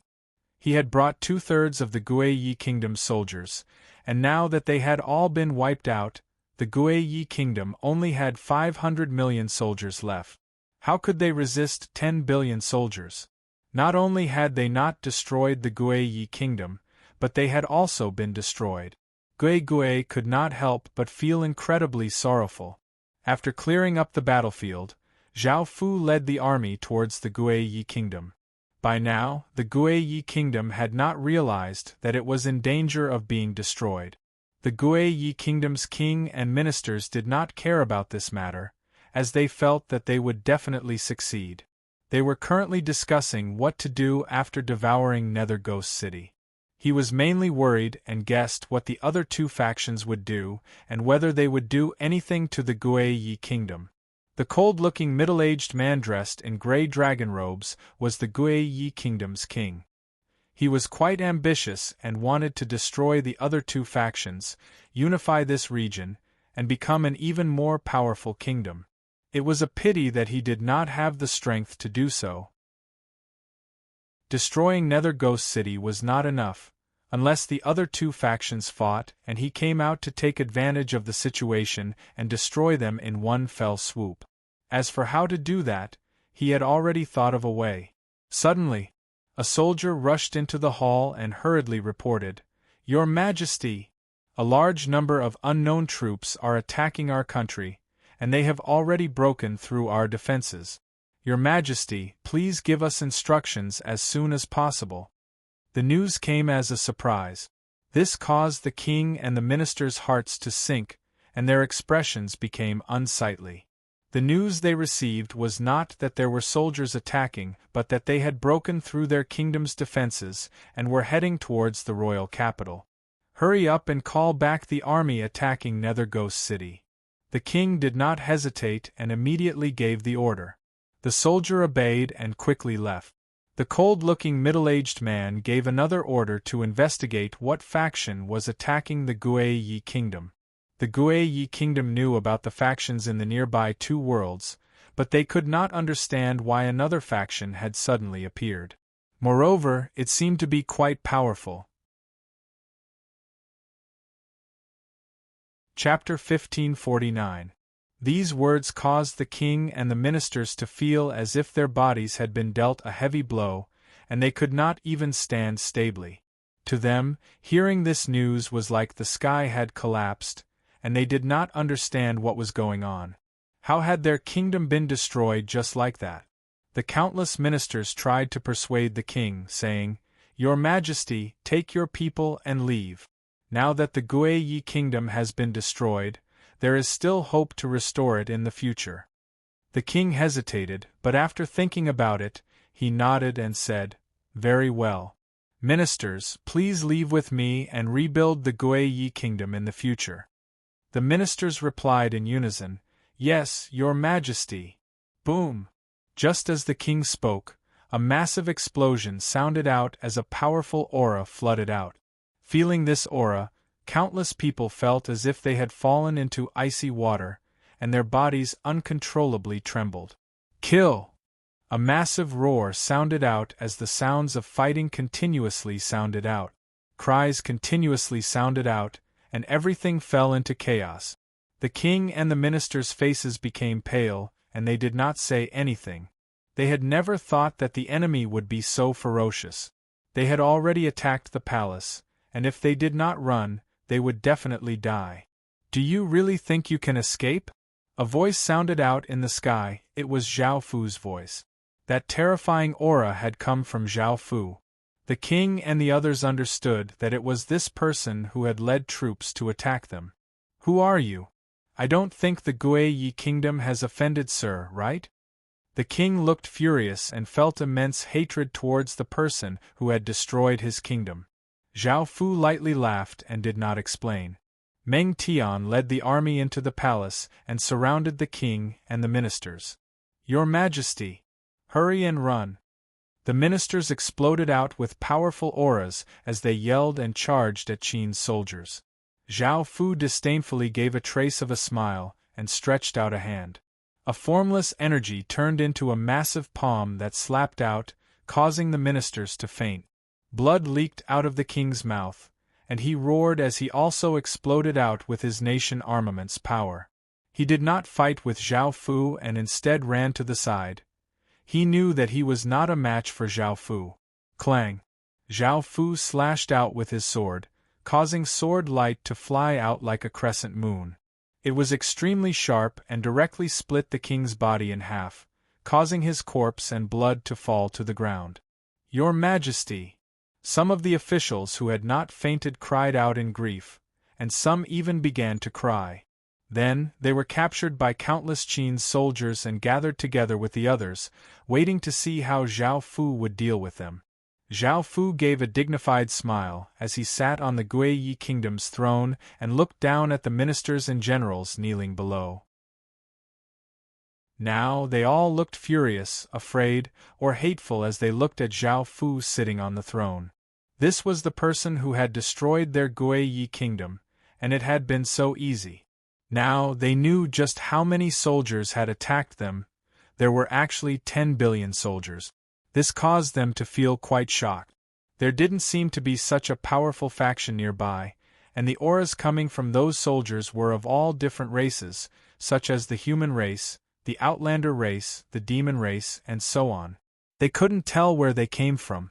The only thing they were sure of was that this faction was not from the underworld and was from another world. "Now that your kingdom has been destroyed, I will establish a new kingdom. If you submit to me, your identities will not change, but if you refuse to come to your senses, don't blame me for exterminating your entire race." Hearing this, some of the ministers angrily cursed at Zhao Fu, but Zhao Fu did not say anything else. He ordered for these ministers to be dragged out and gathered together with their families. No matter if they were male, female, old, or young, they were all beheaded. Some of the more stubborn people who cursed at Zhao Fu the most had their entire families skinned and hung on city walls. They gave off pitiful cries, making people feel quite terrified. Even children and people in their 60s or 70s were not spared. They looked quite wretched. It was quite terrifying. Zhao Fu's gaze fell on the remaining ministers, and some of them quickly chose to surrender. They knelt on the ground and kowtowed. Even if they didn't do it for themselves, they had to consider their families. Seeing this, Zhao Fu gave a satisfied smile and his gaze fell on Gui Gui as he said, "You're one of the people that I value quite a bit, and I'll give you one last chance. Do you choose to submit or die?" Gui Gui looked at his family and sighed as he said, "I'm willing to submit to you." Zhao Fu nodded and had people take them away before asking Meng Tian, "How are the other Gui Yi Kingdom's residents?" Meng Tian replied seriously, "Your Majesty, anyone who dares to resist will be killed without mercy. The residents of the various cities have been suppressed, and they don't dare to resist at all. We now control all of the Gui Yi Kingdom's regions." Zhao Fu smiled and nodded, and he had Gui Gui leave to reward the army and have them rest so that they could carry out his next orders. Zhao Fu went to the Gui Yi Kingdom's harem and looked at the dozens of women in front of him. They all looked at Zhao Fu with hatred or fear. Some of them were princesses, some were lords, and some were concubines of the Gui Yi Kingdom's king. They all had graceful figures and were incredibly beautiful, and they were famous beauties in the Gui Yi Kingdom. Zhao Fu liked a cold-looking middle-aged woman, who was the Gui Yi Kingdom's empress. There was also a mature and arrogant woman, who was one of the Gui Yi Kingdom's imperial concubines and the fourth prince's mother. There was also a voluptuous woman who gave off an incredibly alluring aura. She was a prince's imperial concubine, and there was also a pair of slim and pure-looking twins. The last one was the Gui Yi Kingdom's most beautiful princess. She was incredibly beautiful, had a bewitching figure, and had fair skin. Zhao Fu went up and hugged the empress, as well as the arrogant woman, who was the fourth prince's mother. The two women vigorously struggled, but Zhao Fu said a few words in their ears, saying that as long as they served him well, he would treat them and their families well. The two women thought about it and started to serve Zhao Fu, while Zhao Fu did it with them and had a good taste of them. Intense sounds continuously sounded out within the room, and the women, who had been filled with hatred, anger, and fear, started to sway under Zhao Fu's body. Afterwards, the Gui Yi Kingdom's empress lay on Zhao Fu's chest with a red face and said flirtatiously, "You bad man, you have to keep your word and don't harm us or our families. We'll serve you well in the future." Chapter 1550. The two factions had long since heard that the Gui Yi Kingdom had been destroyed, and they were incredibly shocked. They quickly gathered their forces to defend, but facing the ferocious Qin soldiers, they were unable to resist at all. Roar, roar, roar. The beasts started to attack. Corpse soul soldiers wearing heavy armor and holding heavy shields ignored the arrows and charged near the city walls. They vigorously smashed their terrifying weapons against the city walls, and countless people were smashed into meat paste. Cosmos beasts suddenly shot out from behind the city walls and attacked from behind. They slashed out with their sharp claws, slicing apart the soldiers' corpses. Corpses and blood splattered on the ground, catching the enemy off guard. Countless giant wolves jumped onto the city walls and ferociously sent people flying. They opened their mouths and madly bit at the soldiers, and countless soldiers were bitten to death and gave off pained howls, causing people to feel terror. Qin's soldiers turned into a massive flood and gave off unstoppable momentum as they charged up the city walls and started to fight with the soldiers. The sounds of weapons clashing continuously sounded out, and the battle was incredibly intense. However, it was evident that Qin's side had the upper hand, while the other side started to retreat. Qin's soldiers also charged into the kingdom and started a massacre. Anyone who resisted, regardless of whether they were men, women, old, or young, was killed. Those who fought back were skinned and had their hearts dug out, and they were hung on the city walls. Blood dyed the ground red, and corpses were everywhere. Because Qin's attacks were incredibly fast, the royal families of the two kingdoms were unable to escape. Seeing the king explode out with a terrifying aura and the ministers explode out with power and charge at him, Zhao Fu gave a disdainful cold smile and killed all of them with a swing of his sword. Those people were unable to resist at all.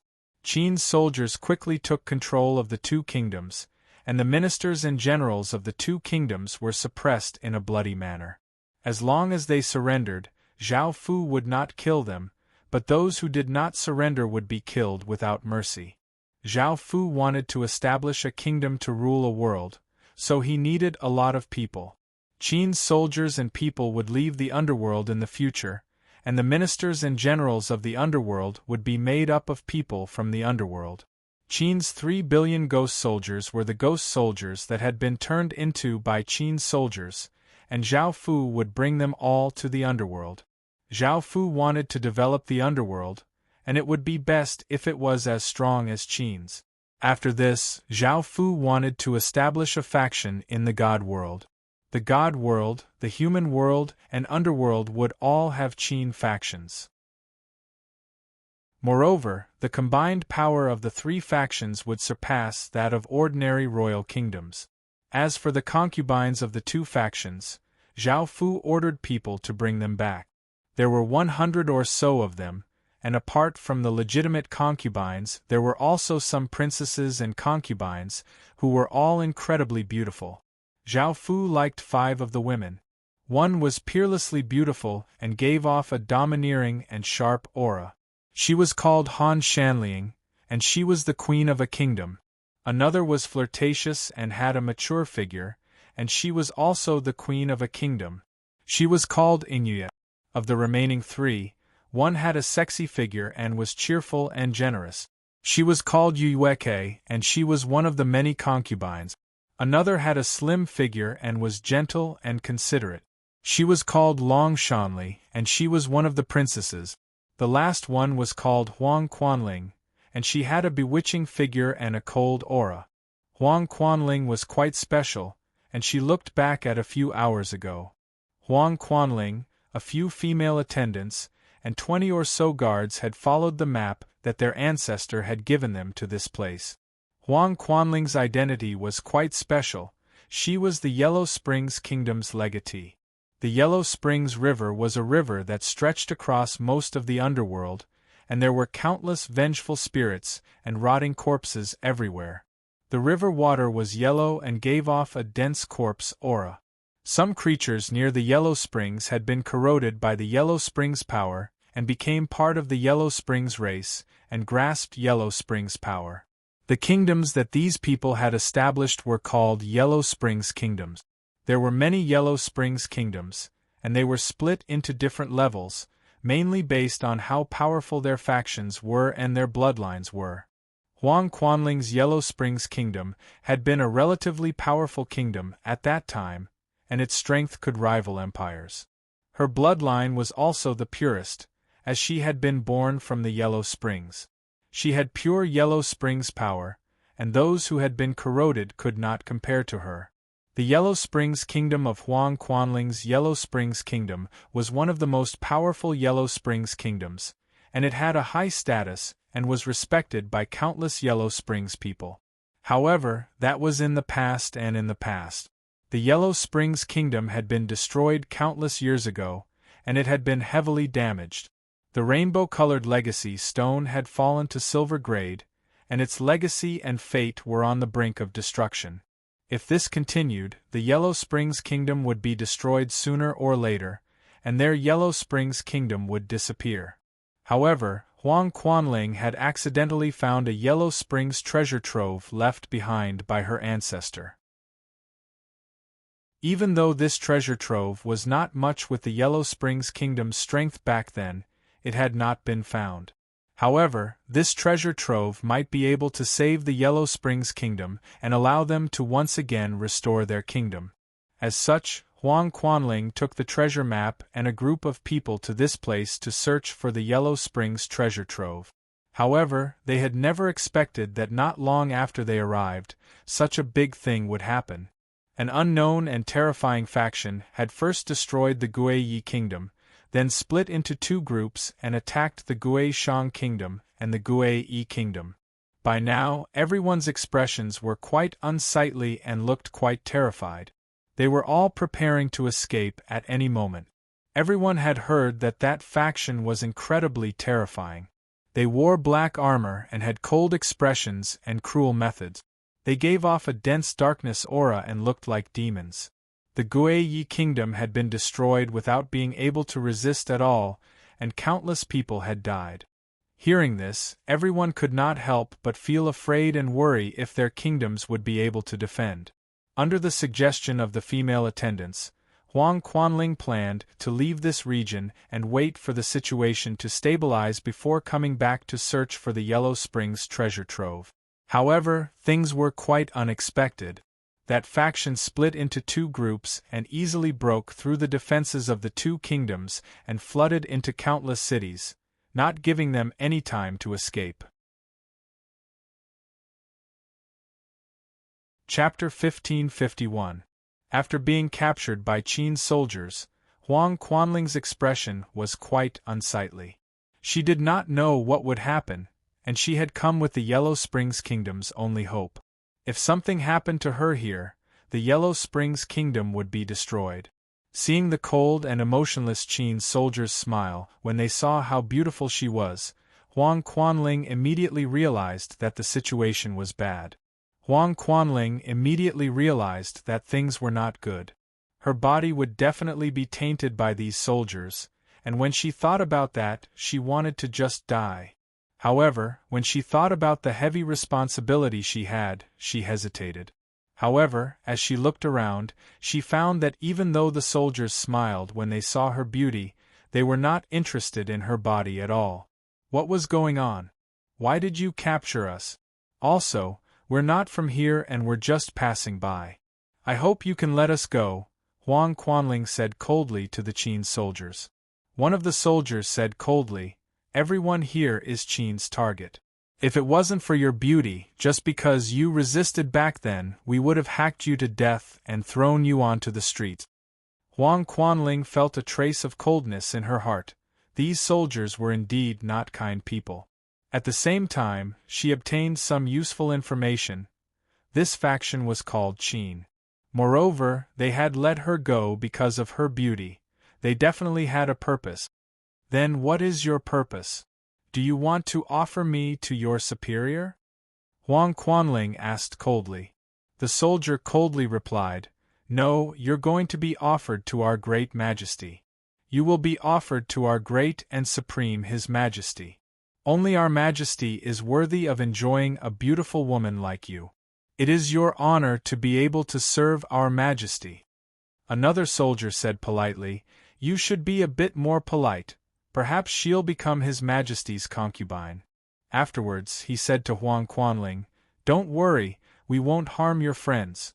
Whether you refuse or not, you'll definitely become His Majesty's concubine. When that time comes, you'll enjoy all the riches and glory, as well as His Majesty's love. Huang Quanling felt quite shocked. She had never thought that they would directly offer her to this faction's leader. For this faction to have such terrifying power, it was definitely not ordinary. However, she was quite displeased with the soldiers' confidence that she would definitely submit to their majesty. After all, she was the Yellow Springs Kingdom's legatee, and she still had a trace of pride. She did not believe that any man could subdue her. Husband, I want more. Huang Quanling's gaze returned to the present as she shamelessly begged Zhao Fu. She did not have the arrogance that she thought she had before. The other beautiful women were the same. They were like prostitutes under Zhao Fu. A few hours later, the storm calmed down. Huang Quanling lay in Zhao Fu's arms weakly. She finally understood why Qin's soldiers said those things. It seemed that they were right. To them, this feeling was an extreme enjoyment, not a torment. Now that things had come to this, Huang Quanling started to think about the future. She felt that she could not escape from Zhao Fu's clutches, and perhaps she could rely on Zhao Fu to restore the Yellow Springs Kingdom. With his terrifying strength, he would definitely be able to do this. Husband, I'll tell you something. Huang Quanling's beautiful face gave a trace of a smile as she looked at Zhao Fu with her beautiful eyes and said. Zhao Fu felt quite startled and smiled as he asked, "What is it?" Huang Quanling told Zhao Fu everything, and Zhao Fu felt quite interested and nodded. In the underworld, the Nether Ghost City was just a city and did not have any good legacies or powers. Similarly, the three factions in this region, even though they were three ghost kingdoms, their legacies were quite ordinary and there was nothing special about them. Zhao Fu's initial plan was to merge the three factions and add the Nether Ghost City's faction as the core to create a Nether Ghost Kingdom. Now that Huang Quanling had appeared, she had given the ordinary Nether Ghost Kingdom an opportunity, which was why Zhao Fu had agreed. Huang Quanling had never thought that the impossible task that had been weighing down on her would be solved so easily. She almost cried tears of joy. This was something that they had not been able to do for generations. Husband, I belong to you for the rest of my life. I belong to you for the rest of my life. From now on, you can do whatever you want with my body. Huang Quanling said gratefully. Zhao Fu smiled and nodded. One of the queens, Han Shanliang, said in an alluring tone to Zhao Fu, "My good husband, don't forget what you promised us. Our bodies are yours now." Their request was that Zhao Fu would not harm them or their families, and that he would at least have a prestigious status. Han Shanliang, who was in Zhao Fu's embrace, was quite ambitious, and she held quite a bit of power in her previous ghost kingdom. Zhao Fu did not refuse because she also had the ability to do so. At that moment, a soldier reported from outside, "Your Majesty, there's a report from Qin. Great Qin has sent over some military intelligence. Please take a look." Hearing this, Zhao Fu got up, put on his clothes, opened the door, and received the report. It was not about what had happened to Qin but about the second Wind God Kingdom attacking the New World on their right. Even the powerful Gold God Kingdom had been easily destroyed by the Second Aeolian Empire, let alone this New World. It naturally did not have much power to resist and was easily destroyed by the Second Aeolian Empire. In this newbie world, there was a celestial race known as the Weak Celestial Race. Although they were a type of celestial race, they liked to attach themselves to powerful forces. However, they also had their own talents that were not weak. They could form a god seal on the back of their hands, and this god seal could provide them with a lot of power. They could even sign contracts with ordinary soldiers, allowing them to share their power. When the Second Aeolian Empire attacked them, the weak Protoss only resisted symbolically for a while before they all surrendered to the Second Wind God. Not many of them escaped, and the Second Wind God obtained almost all the resources and population of the world. After reading through this information, Zhao Fu had expected this. After all, Qin and the Devil Horn Empire had destroyed an entire world, so how could the Second Aeolian Empire fall behind?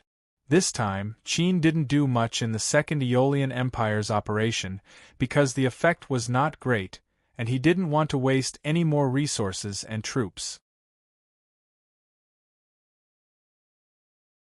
Chapter 1552.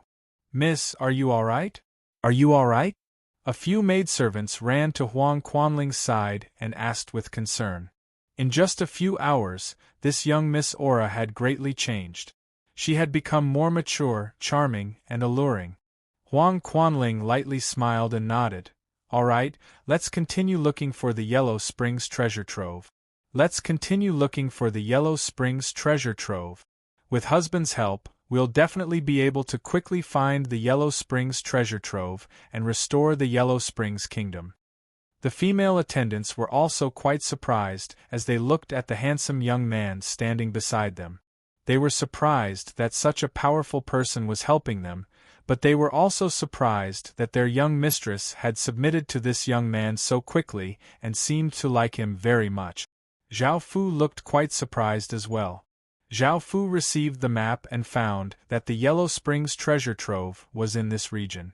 This region was as big as a world, and with Huang Quanling and the others' abilities, it would be quite difficult to find it. Moreover, the map only pointed to this region and did not say the exact location, making it much more difficult. If they could not sense where the treasure trove was, it would be quite difficult for Zhao Fu to find it. Following this, Zhao Fu brought Huang Quanling and the female attendants to look around this region, trying to figure out where the treasure trove might be. 2 days later, they finally found something. The pendant in Huang Quanling's hand had given an intense reaction in front of a cave, meaning that the treasure trove was within the cave. The cave was not very big and was only 3 or 4 meters wide. It was pitch black and gave off traces of cold air, and it seemed to lead to a very deep place. Zhao Fu led the women in and took out an illuminating pearl to light up the surroundings. They continued onwards, and apart from a few bats, they did not encounter any other dangers. The cave continuously extended downwards, and after walking for a long time, Zhao Fu and the others finally reached an even larger cave. This cave was hundreds of meters tall and hundreds of meters wide, and there was a massive crocodile-like monster on the wall with its mouth wide open. This monster was not a living creature, but it was incredibly lifelike and had many runes on it. Within the monster's mouth was a yellow vortex, which was most likely the entrance to the treasure trove. However, the monster on the wall was obviously not ordinary. If he just walked into its mouth, there would definitely be an accident. However, Zhao Fu now had a legitimate inheritor by his side. This treasure was hers, so there was naturally nothing to worry about. Huang Quanling went up and raised the pendant in her hand, sending her bloodline power into it. The pendant gave off boundless yellow light that shone on the monster's body, instantly activating the runes on the monster's body. The yellow vortex in the monster's mouth began to rotate in the opposite direction. If he had entered the vortex just now, it was very likely that he would be teleported to a different place. "Husband, you can go in now." Huang Quanling turned her head and smiled. Zhao Fu smiled as he walked up and hugged her. He brought a few female attendants and walked into the monster's mouth. The monster did not attack at all. Everyone entered the vortex and once again arrived at a massive space. The sky here was yellow, and the ground was littered with rotting and smelly corpses. There was a huge platform in the middle, and it was filled with treasures that emitted an alluring light. Apart from this, there were also 12 statues of women. They were all beautiful and voluptuous, and they gave off mature auras. There was also a spring at the center that was circular and 100 meters wide. There were many images of ghosts and monsters carved around it, and yellow spring water flowed out. What was surprising was that the spring water did not give off the pungent smell of corpses and instead gave off a fragrant scent. Zhao Fu was naturally not interested in the treasures, and he directly went up to look at the 12 statues and the spring. He found that the 12 statues could give the 12 women legacies, which were called the Yellow Springs Daughters. They had powerful Yellow Springs power, and they could also inherit the Yellow Springs bloodline. Whether it was power or bloodline, they were of the highest grade. In the underworld, Yellow Springs power was a high-grade power, and it was many times more powerful than ordinary ghostly power. Moreover, if the 12 Yellow Springs daughters could develop their legacies to the maximum, they would have the power to control the true Yellow Springs. They would also receive countless Yellow Springs power buffs, and their power would rival ghost celestials. Seeing this, Zhao Fu felt quite delighted. The Yellow Springs daughters were of very powerful legacies, and when developed to the extreme, they would be quite terrifying. This made up for Qin's weakness in the underworld, and it would allow Qin's faction in the underworld to develop even faster. Adding on the Yellow Springs Kingdom's legacy, Qin's future in the underworld would be incredibly bright. It was a pity that this legacy could only be given to women, or else Zhao Fu would have wanted to try and see if he could obtain this Yellow Springs legacy. His gaze shifted to the center of the pond, where yellow spring water was gushing out. This pond was the Yellow Spring, also known as the Yellow Springs water source. It looked like an ordinary spring's water source, but it was emitting pure yellow spring water. If one drank a bit, one's body would give birth to Yellow Springs power. If one entered the Yellow Springs, not only would the Yellow Springs give one high-grade Yellow Springs power, but it could also increase one's talent and expel impurities from one's body. If the 12 women who had obtained the Yellow Springs daughters' legacies entered the pond, the effects would be the greatest. Firstly, the 12 women's bloodlines would be greatly improved, and they would become pure spirits of the Yellow Springs, creatures born from the Yellow Springs. Secondly, their bodies would become Yellow Springs constitutions, and they would be more compatible with the Yellow Springs power, allowing them to unleash the Yellow Springs power to its greatest extent. It could be said that this Yellow Springs was prepared for the 12 Yellow Springs daughters. Of course, it could also be used by ordinary people to obtain Yellow Springs power. The Yellow Springs also had another use. If it was near the Yellow Springs River, it could greatly transform the Yellow Springs water. Even though it would not be as powerful as it was now, it could be used by a large number of people, allowing countless people to obtain Yellow Springs power. Zhao Fu was not very interested in Yellow Springs power because he had already obtained the underworld's supreme power, which was the 6 paths of reincarnation power. As such, he did not plan on entering the Yellow Springs. Husband, with these things, our Yellow Springs kingdom will definitely become powerful, Yellow Springs' daughter said happily as she hugged Zhao Fu. Her eyes danced with light and her voice contained a trace of confidence. She wanted to rebuild the Yellow Springs kingdom to its former glory. Zhao Fu lightly laughed and nodded. He was now thinking about who the Yellow Springs daughters' legacies should be given to and how the Yellow Springs kingdom would develop in the future. As the Yellow Springs kingdom, it would be best to be near the Yellow Springs River because it could absorb large amounts of Yellow Springs power. Chapter 1553. This place was not near the Yellow Springs River, but it was not very far either. It was just separated by a region in the middle. This region was not very big, only half the size of a world. There were countless forces of various sizes in it. Zhao Fu planned to gather his troops and clear the area. However, he had to first decide on the Yellow Springs maiden. The daughters of Yellow Springs were naturally the best for the women from the underworld. Zhao Fu decided to give the daughters of Yellow Springs to Yu Qin, Yen Yen, Qin Yiyuan, Li Ye, and Lu Ye. Then, he added the Gui Yi Kingdom's cold empress, Yi Changmei, the arrogant concubine Mei Zhongshu, and the mature and alluring concubine Yashur. The remaining 3 were chosen from the other women of the 2 nations: Empress Han Shanliang, Empress Yingye, and concubine Yu Yu Quebec. In total, there were 11 of them. Including Huang Quanling, there were 12 of them. Zhao Fu ordered people to bring the women over. They had never thought that after submitting to Zhao Fu would treat them so well and give them such a powerful legacy. Han Shanling looked at Zhao Fu. Later, this empress will definitely serve you well. Zhao Fu chuckled. All of you, step forward to receive the inheritance. I still have a lot of things to do. Hearing this, the women came before the 12 statues, which gave off large amounts of yellow light.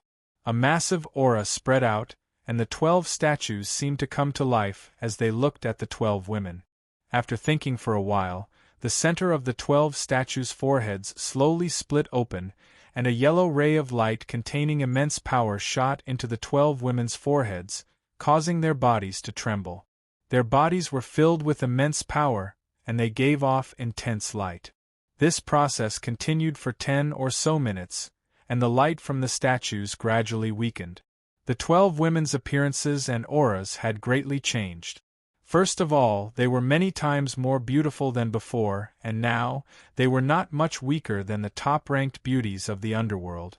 Moreover, Their auras became incredibly powerful and contained Yellow Spring's power. They also gave off an evil charm that could tempt people to die. Their eyes had also turned into a pair of yellow pupils, and there was an additional black circle in their pupils.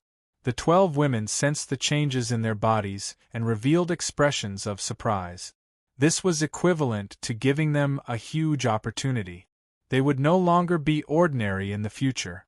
Instead, they would become extraordinary and officially enter the center of Qin's power.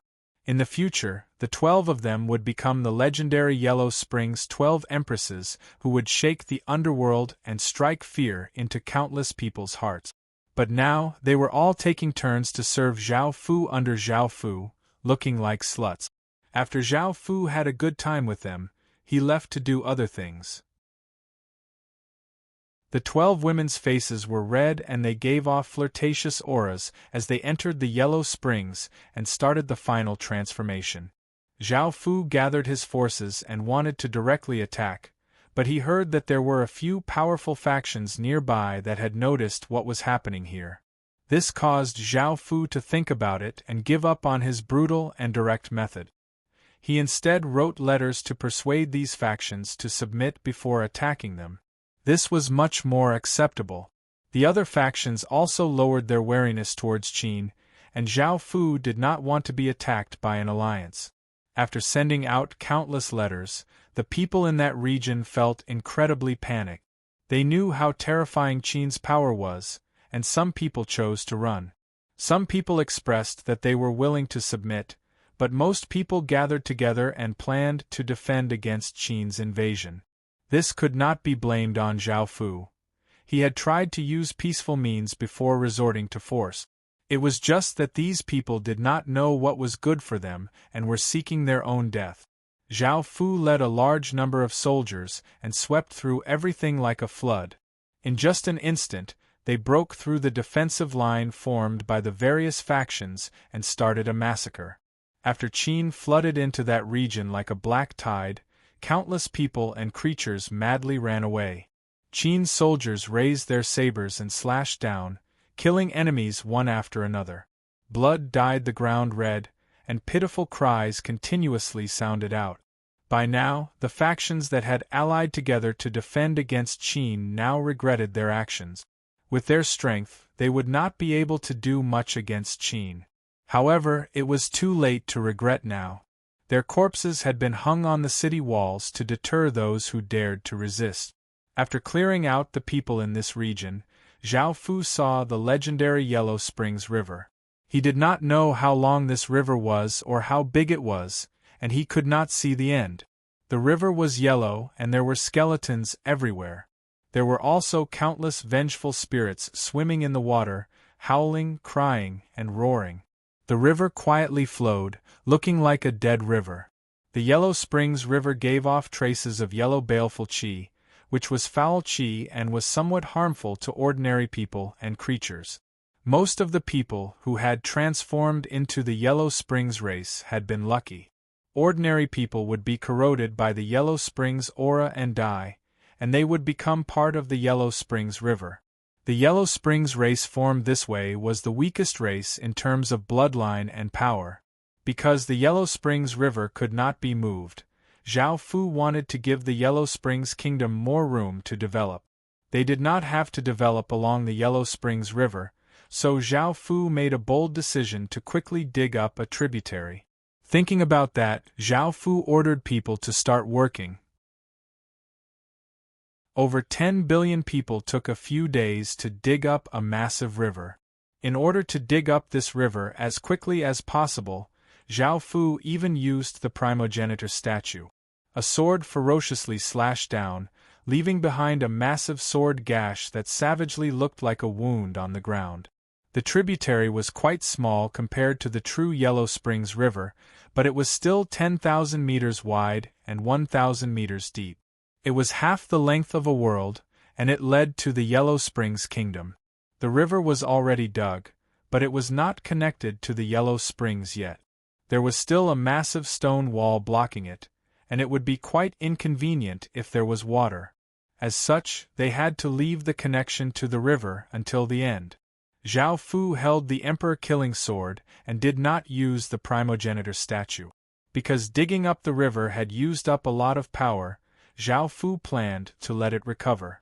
Massive amounts of power entered the emperor-killing sword, and a massive wave of sword qi exploded out, bringing with it a sharp gale, and Zhao Fu vigorously slashed out. Boom! A massive sword light containing immense destructive power slammed into the stone wall, causing it to shatter. Countless traces of Yellow Springs water flooded in, giving off massive sound. Roar! A massive dragon's roar sounded throughout the sky as the Yellow Springs gave off traces of yellow aura, forming a 10,000-meter-long Yellow Springs dragon. Chapter 1554. This was a river spirit, which was formed from the river's consciousness. It had the river's massive fate and power, and only rivers that had existed for an extremely long time could have a river spirit. The river spirit in front of Zhao Fu was only formed from a small portion of the Yellow Springs consciousness, but the aura it gave off was very powerful. As for why it had appeared, it was naturally because Zhao Fu had dug up a tributary, which went against the Yellow Springs' will. As such, the river spirit had appeared and started to attack Zhao Fu. Bang! The Yellow Springs dragon was incredibly fast and flashed through the air, slamming towards Zhao Fu. Zhao Fu hurriedly unleashed a defensive barrier but was sent flying far away. Sizzle, sizzle, yellow smoke rose up from the defensive barrier, and there was Yellow Springs water on it. The Yellow Springs water had immense corrosive power and could quickly corrode Zhao Fu's divine realm domain, making it look quite terrifying. Zhao Fu had wanted to directly attack and unleash his nation armament and emperor-killing sword's power to get rid of this river spirit, but he immediately felt some fear and decided to stop. This was the Yellow Springs that flowed through most of the underworld. Even though only a small portion of its consciousness had been condensed, if he truly angered it and all of the Yellow Springs consciousness was condensed, even a higher being would die a horrible death. However, Zhao Fu had something to deal with it. The Yellow Springs dragon's eyes gave off a deathly aura as it stared at Zhao Fu and gave off massive power as it once again attacked, turning into a black blur as it rushed towards Zhao Fu. Boom! Boom! Boom! Zhao Fu's expression did not change. Seeing the Yellow Springs dragon rush over, he stretched out a hand and pushed out, causing 12 rays of green light to fly out and surround the Yellow Springs dragon. These 12 rays of green light were Qin's nation armament. Sensing Qin's nation armament's power, the Yellow Springs dragon's expression fell and it tried to explode out with power to break out of the nation armament's encirclement. Nation armaments contained nation fate, which represented heaven's fate. They had the ability to suppress mountains and rivers and confer titles to gods. As such, the Yellow Springs dragon instinctively felt some fear towards nation armament. It wanted to break out of the encirclement, but how could Zhao Fu allow it to do as it wished? He stretched out his hand and grabbed out, causing the 12 bronze soldiers to become 1,000 meters tall. Their expressions were cold, and they exploded out with an even greater killing intent. An azure light dyed the sky azure, and a cold and powerful aura swept out. A massive power pressed down on the Yellow Springs dragon, causing it to feel like it was imprisoned in mid-air. The Yellow Springs dragon was also quite powerful and continuously struggled, exploding out with even more power as it started to break free from the nation armament's suppression. As expected from the Yellow Springs river spirit, it was shockingly powerful. Clang clang clang. The golden pupil in Zhao Fu's left eye quickly spun and countless chains shot out from the air, binding up the Yellow Springs dragon's body and increasing the sealing power. However, the Yellow Springs dragon's body was made of Yellow Springs water, and it contained a large amount of foul energy, making the chains very weak. Adding on the Yellow Springs dragon's explosive power, the chains started to break one by one. Zhao Fu's expression slightly fell and he pointed a hand at the sky.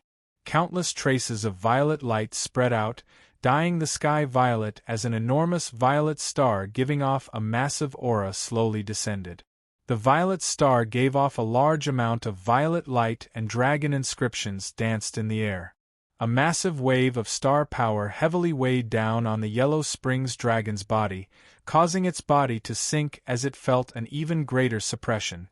Not only did the purple sky dragon star suppress the devil race, but it also had a strong restraining effect on all dragon-shaped creatures, including dragons of providence.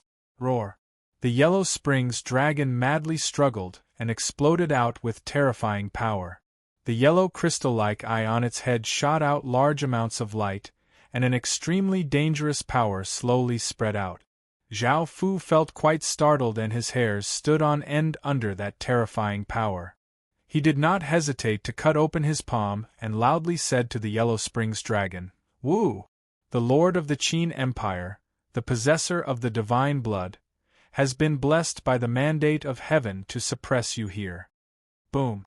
A massive explosion sounded out as the blood flowing out of Zhao Fu's hand flew into the sky and dissipated. All of heaven and earth power madly gathered, turning into a massive power that suppressed the Yellow Springs dragon. The Yellow Springs dragon's body sank again, and the yellow light from its eyes dimmed. The Yellow Springs dragon struggled with all its might, but it could not break free at all. It was successfully suppressed by Zhao Fu in the sky. Zhao Fu let out a sigh of relief and waved his hand, causing the countless chains around the Yellow Springs dragon to drag it into the sealed space. Zhao Fu had thought of a good use for the Yellow Springs dragon.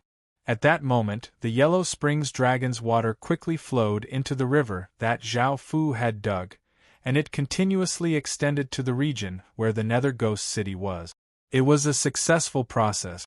Zhao Fu once again came to the sealed space, and the 12 women had completely changed.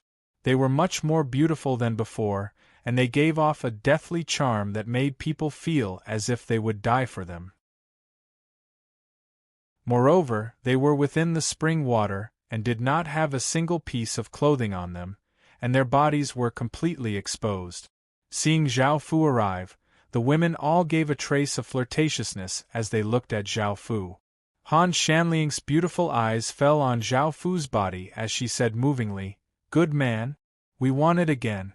Why don't you come and conquer us? Let us enjoy that extreme pleasure under you." Zhao Fu chuckled and said, "I have business to attend to right now. We'll talk about it after this is over. Also, Ling come out for a moment." Huang Quanling walked out of the pool and put on some clothes as she smiled and asked, "Husband, I'm not interested in you.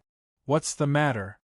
Zhao Fu replied with a smile, "Of course it's to realize what you've always wanted to do." Huang Quanling immediately understood and hugged Zhao Fu's arm as she smiled charmingly and said, "Thank you, husband." Following this, Zhao Fu followed Huang Quanling to her legacy city. It was in a remote valley, and it wasn't very big.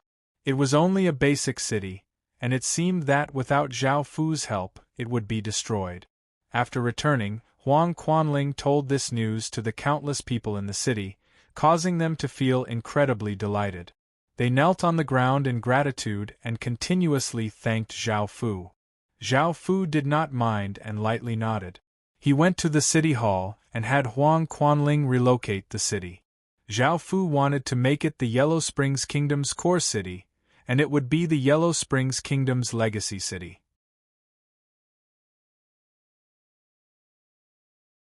Chapter 1555. Zhao Fu first transferred all of the cities in this region to Huang Quanling's body. This way, all of the fate in this region would be gathered in Huang Quanling's body. This region was as big as an entire world, so the amount of fate was immense. Huang Quanling followed Zhao Fu's orders and stood on a tall altar. The legacy stone in her hand continuously rose into the air.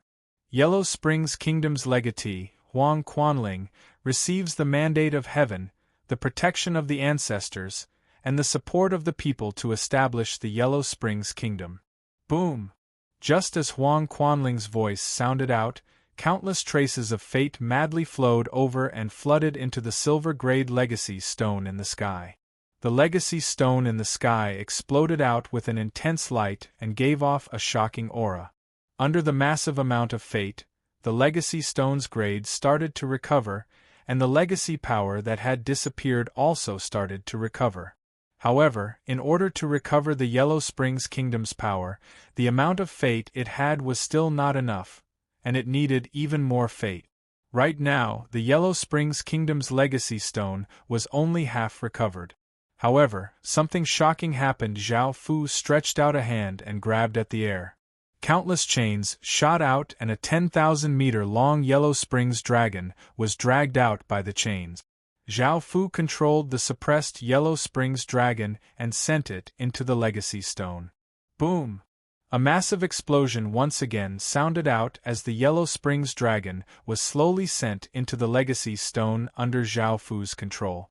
The Yellow Springs dragon vigorously resisted, but luckily the legacy stone had the Yellow Springs attribute, or else it would have been very difficult to absorb the Yellow Springs dragon. The heavens and earth changed as winds blew and clouds gathered. The sun and moon dimmed as everything became chaotic. Massive amounts of fate quickly gathered and flowed into the legacy stone. The legacy stone gave off an even more intense light that covered the heavens and earth. Its aura became stronger and stronger, and its grade continuously changed. In the end, the Yellow Springs dragon completely entered the legacy stone and the abnormal signs calmed down. The legacy stone's light in the sky gradually weakened and turned into a yellow jade-like cube with a dragon engraved on it. It gave off a faint yellow light and gave off an extremely powerful might and Yellow Springs power as it slowly descended from the sky. Huang Quanling smiled and caught the Rubik's Cube. Following this, Huang Quanling and Zhao Fu came to the center of a city. Huang Quanling placed the Rubik's Cube underground, and a powerful aura exploded out. Waves of yellow light continuously spread out as the Rubik's Cube once again gave off intense light and turned into a pillar of light that shot into the sky. The Huang Quan Kingdom was officially established.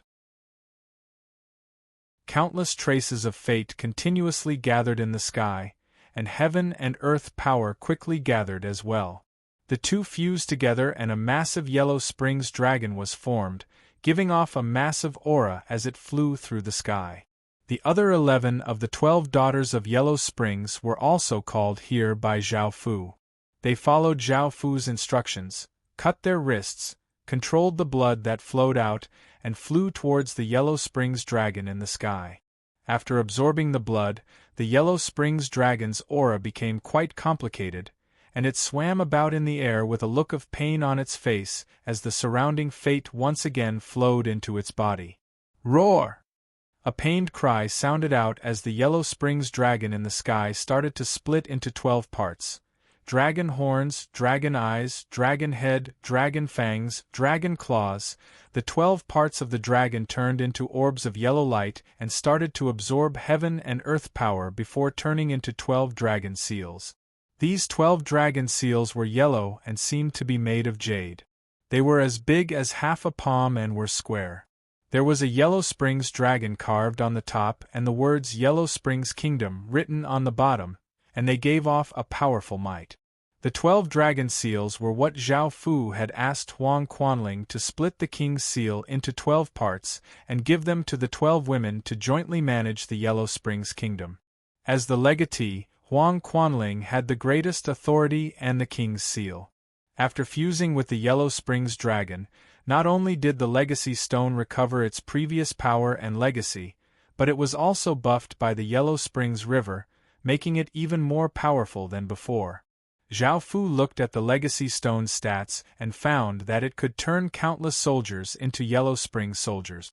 Yellow Springs soldiers were a high-grade profession, and they received all sorts of stat buffs and could control Yellow Springs power. Now, Zhao Fu had the Yellow Springs Pond and a tributary of the Yellow Springs. The Yellow Springs Pond could convert large amounts of Yellow Springs water for the soldiers to use, making the soldiers' Yellow Springs power even more powerful. This type of soldier profession had massive potential in the future. There was another stat that surprised Zhao Fu, which was the Yellow Springs Kingdom's existence. It was acknowledged by the Yellow Springs River and was buffed by the Yellow Springs River's fate. In times of danger, it could even summon the Yellow Springs intent. The Yellow Springs Kingdom's stats seemed to be even more powerful than Qin's, and it would definitely become an incredibly powerful empire in the future. Of course, no matter how powerful the Yellow Springs Kingdom was, it was still one of Qin's subordinate kingdoms, and it was possible that it would merge with Qin in the future. In other words, it would fuse into Qin and become a part of Qin. After looking at the stats, Zhao Fu smiled in satisfaction, and the 12 women also smiled happily. Now that the Yellow Springs Kingdom had been established, everyone cheered in joy. The 12 women came to Zhao Fu's side, and Lu Ye said seductively, "Husband, for the Yellow Springs Kingdom's establishment, you have to take good care of us today. For the sake of establishing the Huang Quan Kingdom, you have to properly pamper us today. It would be best if you don't get out of bed for us for 3 days." Zhao Fu smiled and brought them into the palace, and they started to do it intensely, enjoying the pleasure their bodies brought him. Afterwards, Mei Zhongshu, the proud Gui Yi imperial concubine and the 4th prince's mother, powerlessly climbed onto Zhao Fu's body and said with a red face, "Husband, it seems that you haven't let my son out yet." Zhao Fu felt quite startled and had almost forgotten about this. He smiled and agreed to let her son go. In the palace, the 4th prince was brought in. He looked quite haggard and terrified, and he seemed to have lost a few kilograms. He knew that the Gui Yi kingdom had been destroyed, and he might not be able to keep his life. However, when he came to the palace, he looked at the scene before him in shock. His mother was sitting on a man with a red face, and she was intimately hugging that man. That man was the person who had captured him back then. What was going on?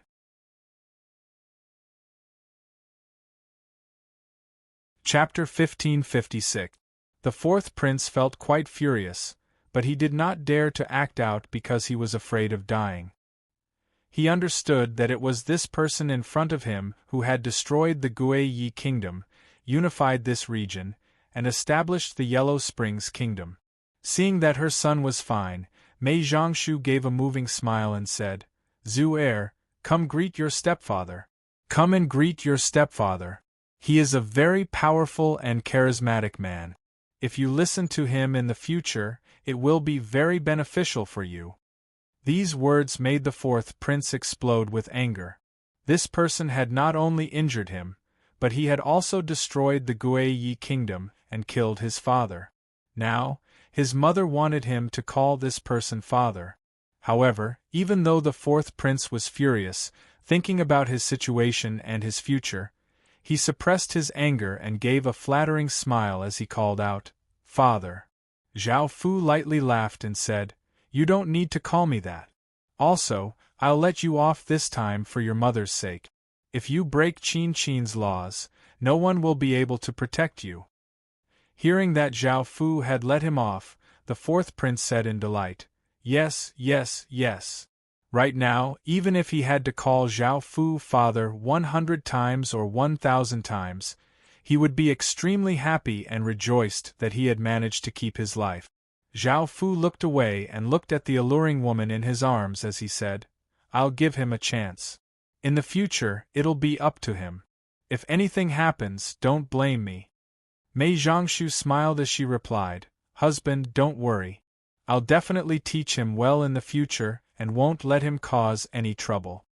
Zhao Fu returned to the political matters. Now that the Yellow Springs Kingdom had been established, what he needed to do next was consolidate its factions and strengthen its unity to become a true kingdom instead of a faction made up of many people. This would take a long time, and the Yellow Springs Kingdom had not developed yet. It did not have any foundations, so all of this needed time. The most important thing was to establish the Yellow Springs Army. Soon, Zhao Fu would take Qin's soldiers and leave the underworld to return to the Heaven Awaken world. The Yellow Springs Kingdom needed its own army to protect itself. Zhao Fu left the 3 billion ghost soldiers here for Li Wen to manage.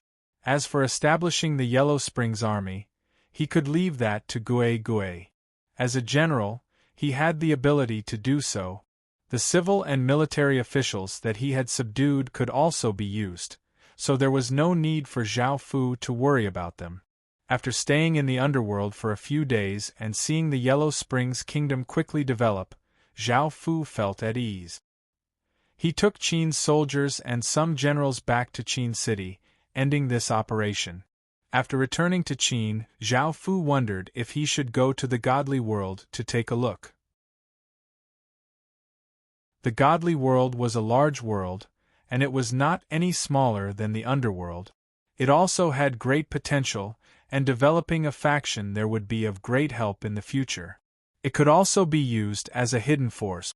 Moreover, Qin needed to build an army of 10,000 gods, and Zhao Fu needed countless godly spirits to awaken the god race's emperor star. The god world could satisfy Zhao Fu's needs.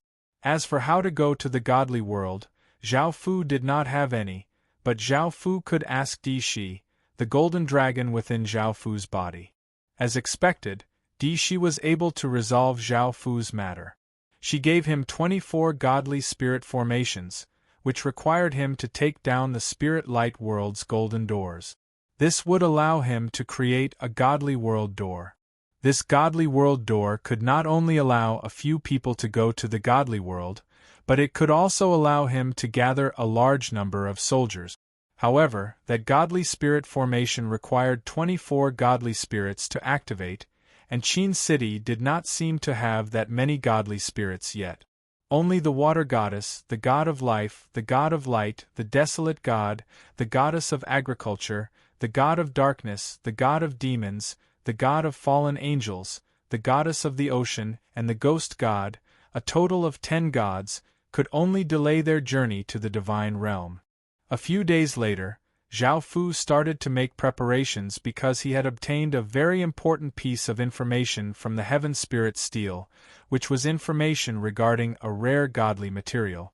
Rare godly materials were materials needed to create a world armament for the Spirit Maiden, and finding them was an important task for Qin City.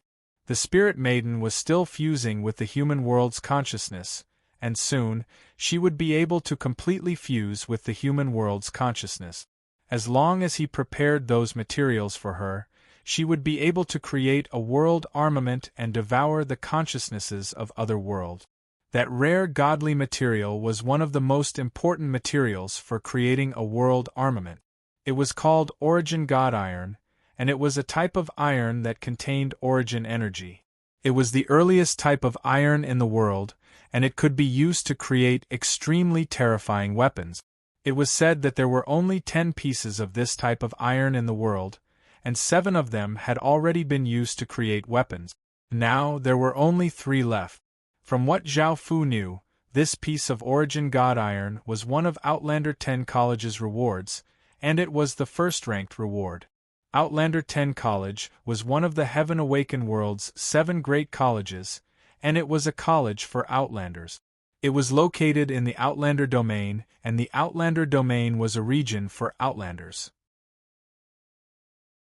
There were all sorts of Outlanders, such as elves, orcs, dwarves, giants, goblins, werewolves, cat people.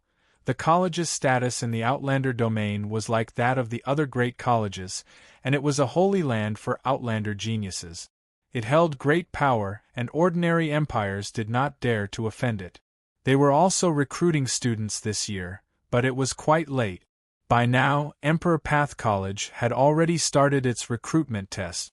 Only by obtaining the first-ranked reward would he be able to obtain the Origin God Iron, and it was incredibly difficult.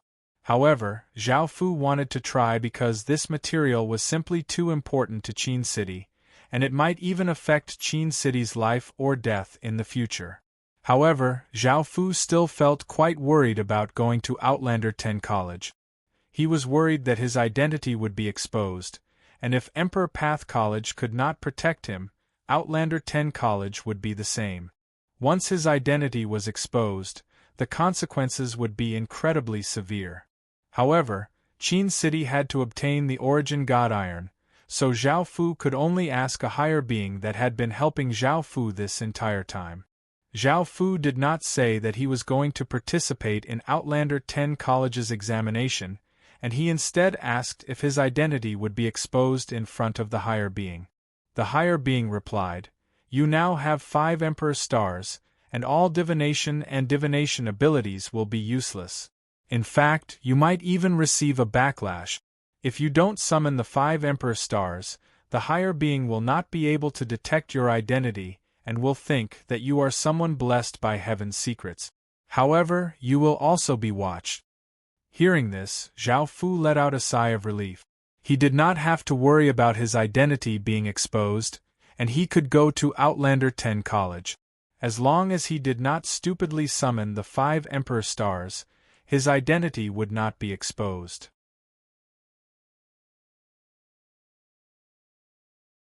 Chapter 1557.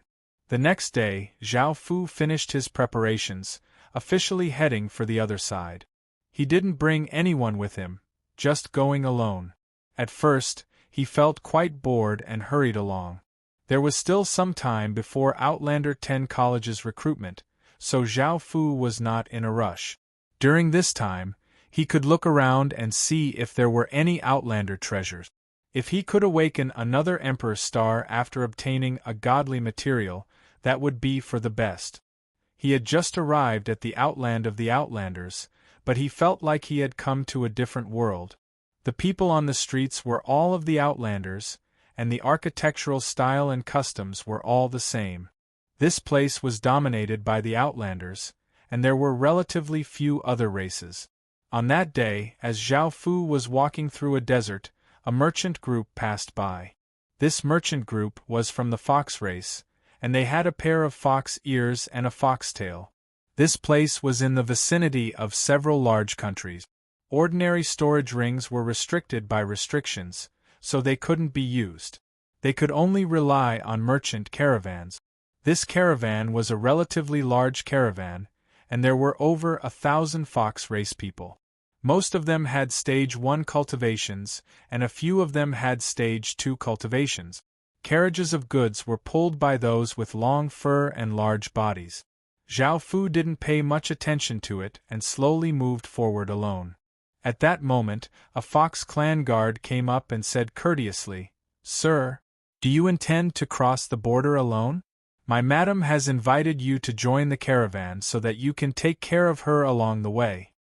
Zhao Fu thought about it and nodded with a smile. Following this, the Fox Clan's guard brought Zhao Fu to a rather exquisite carriage and said, "Madam, this carriage is quite beautiful. I've brought them for you." "Then let him in." A lazy voice sounded from within the carriage. 2 beautiful young women of the fox race lifted the flap of the tent and revealed faint smiles. "Young master, please."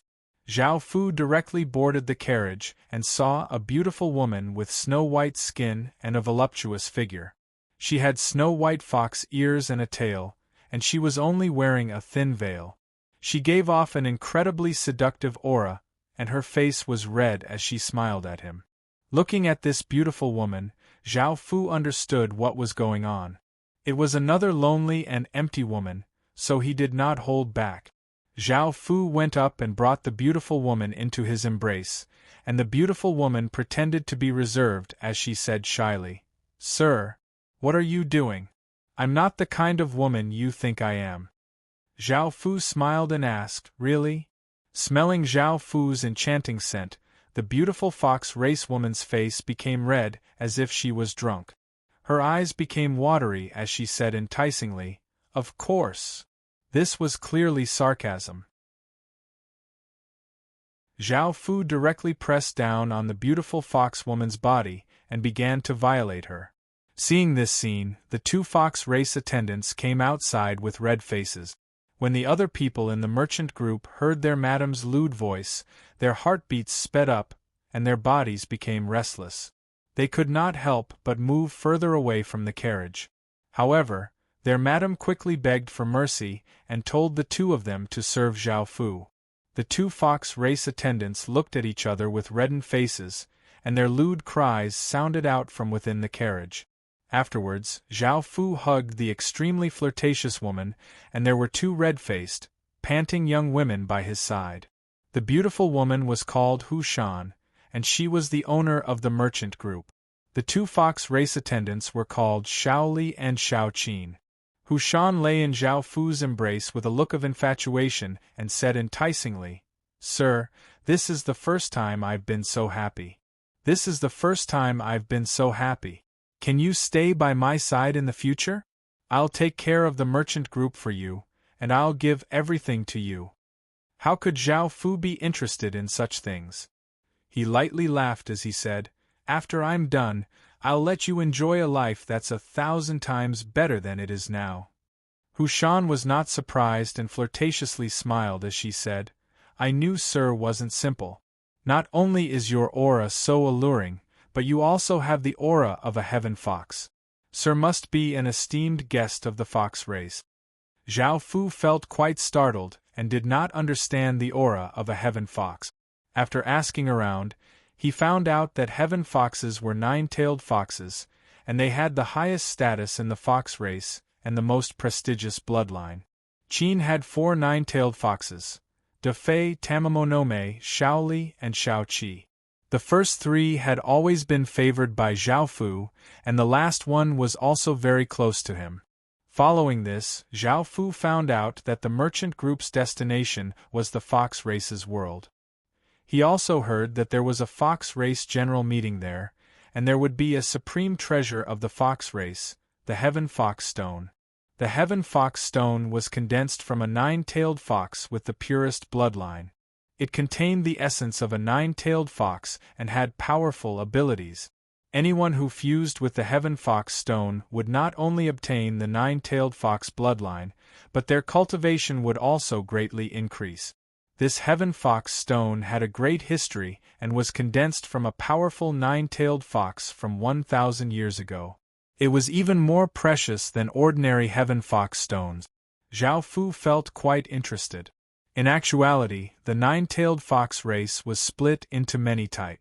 Some were not outlanders and were instead part of the devil race. They were foxes but were incredibly powerful and could turn into human form. They also had 9 tails. As for the fox race like Hu Shan, they were born in human form and had fox ears and a fox tail. They could not change into beast form and had always been in human form. More accurately speaking, they were a combination of a human and a fox. That Heaven Fox Stone belonged to the Outlander race, and Zhao Fu wanted to obtain it and fuse it into his body to make preparations for awakening the Outlander Emperor Star. "I'll come with you to the fox race's world to have some fun," Zhao Fu said as he hugged Hu Shan's alluring body. Hu Shan looked delighted. She was worried that Zhao Fu would leave and that she would never be able to enjoy that sort of pleasure again. However, Hu Shan understood that Zhao Fu would leave sooner or later, and even though she was reluctant, she could not change Zhao Fu's mind. She knew that Zhao Fu's identity was quite terrifying, so she decided that she might as well enjoy herself. As such, she said lewdly, "Sir, this lowly one wants more." In the next 2 days, Hu Shan and the 2 female attendants' lewd moans continuously sounded out from within the carriage. They did not come out of the carriage at all, and this caused the other fox race members to feel quite shocked. If this went on, their madam might die. Swish, swish, swish. Suddenly, the sound of the air being torn could be heard, and the guards in charge of protecting the merchant group sensed danger and cried out, "Enemy attack!" At the same time, arrows containing immense force flew out, shooting towards the guards like bolts of lightning. Some of the guards defended in time and sent the arrows flying with their weapons, while others blocked with their shields. Only a small number of people were hit by the arrows and cried out in pain.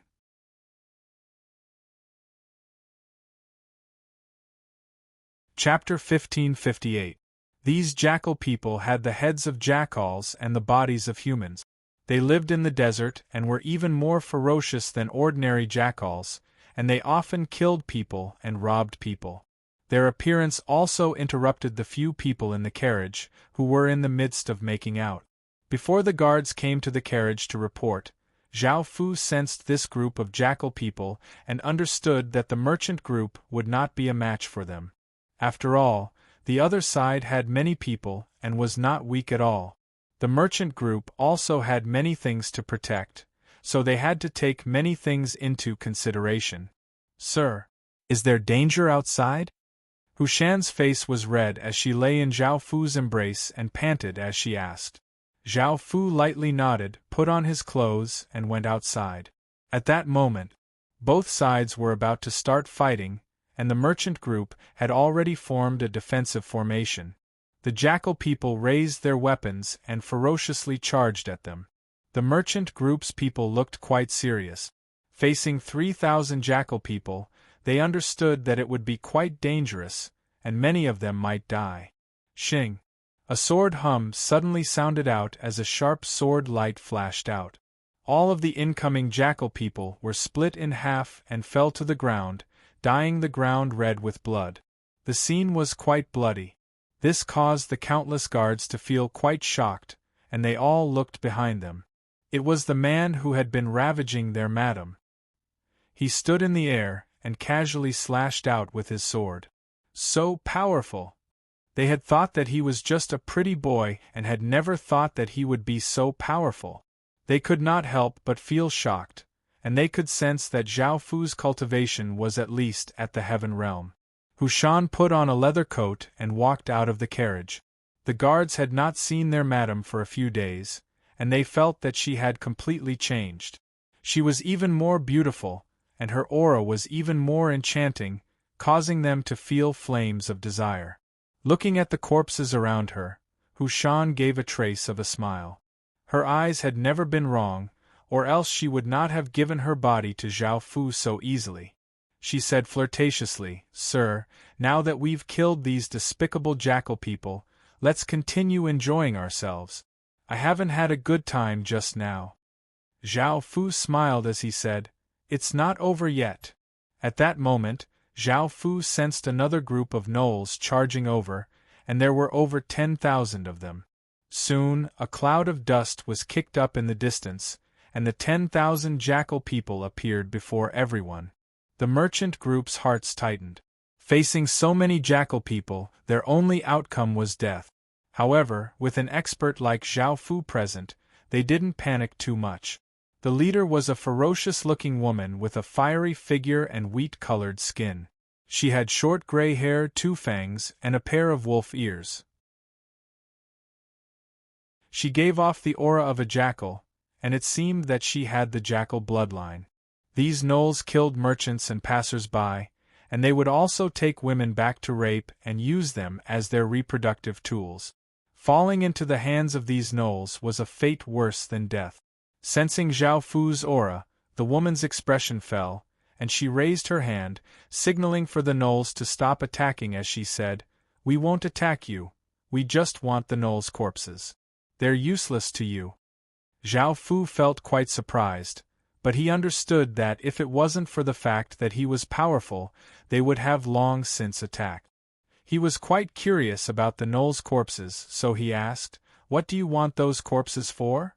Of course, the woman did not reply, and she could sense a trace of malice in Zhao Fu's eyes.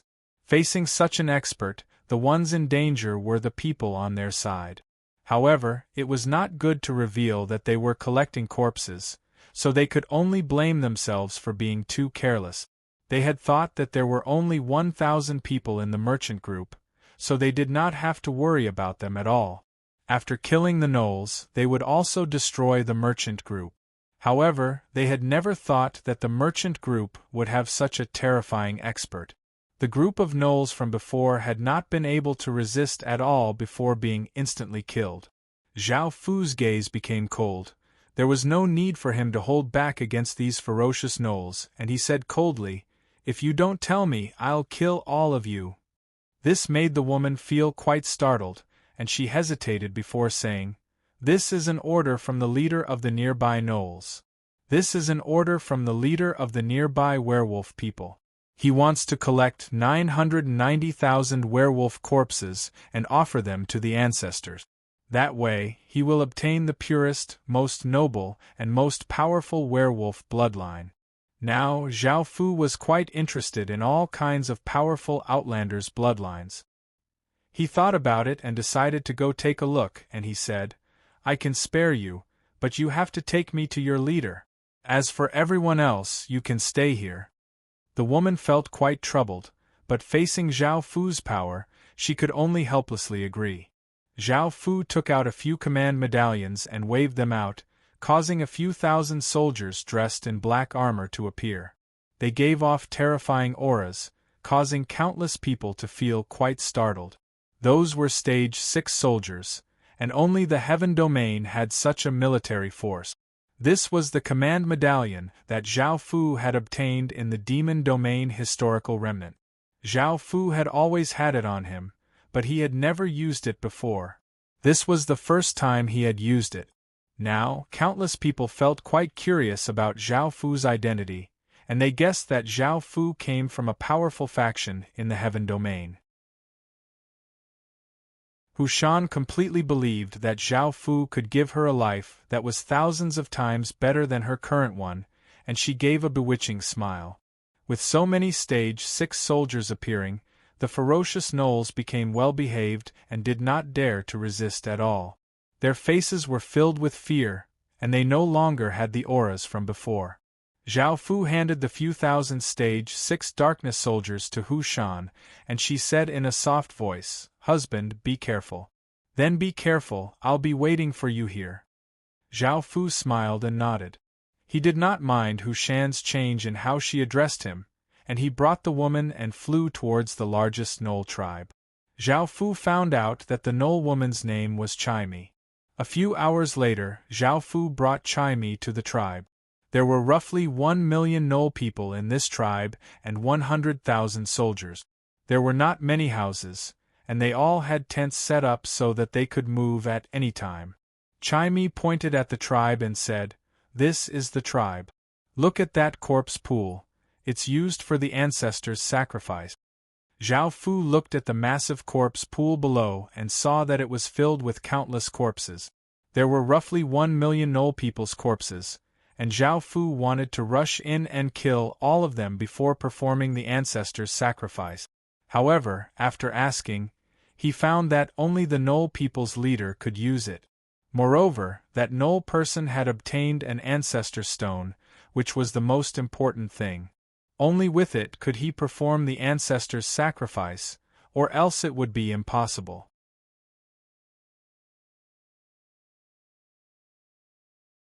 Chapter 1559. However, hiding near the tribe, they saw some horrible scenes. Some women had ropes around their necks and were tied up like livestock. They did not have any clothes on and were covered with scratches and bruises. Their gazes were empty and their expressions were dull, as if they had been humiliated. Some of their bodies were covered with liquid and gave off a foul stench. If jackal people wanted them, they could do it to them. There were also large cauldrons that were boiling meat soup, but they were all filled with human flesh. There was a table next to them, and a jackal person dressed as a chef used a large saber to chop up a man's corpse. He cut the corpse into pieces and threw them into the cauldron to cook. There was even a jackal person who was hugging a cooked boy's head and eating it in large bites, looking quite delicious. The boy's pale white eyeball fell out, and the jackal person picked it up and stuffed it into his mouth. Arg! Don't!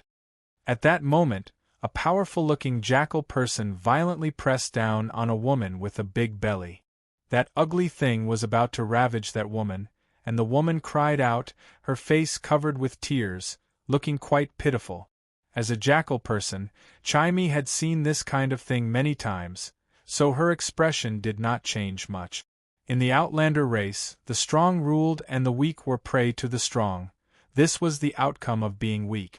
Zhao Fu did not want to see others ravage women in front of him. That was something that only he could do. His left eye became a black rose-like pupil and traces of black aura shot out, entering the jackal person's body. Immediately, the jackal person's body froze and his eyes became black before returning to normal. He was now under Zhao Fu's control, and Zhao Fu only used the evil spirit Abyss Flower's power and had the jackal person find a place with no one around to commit suicide. The jackal person was unable to resist Zhao Fu's control at all. He went to a place with no one around and took out his saber and slashed at his throat without hesitation. Blood spurted everywhere as the jackal person's corpse fell to the ground. Chai-Mi felt quite shocked and was somewhat afraid that this was Zhao Fu's formless method of controlling people. If Zhao Fu used his power on her, she would not be able to resist at all.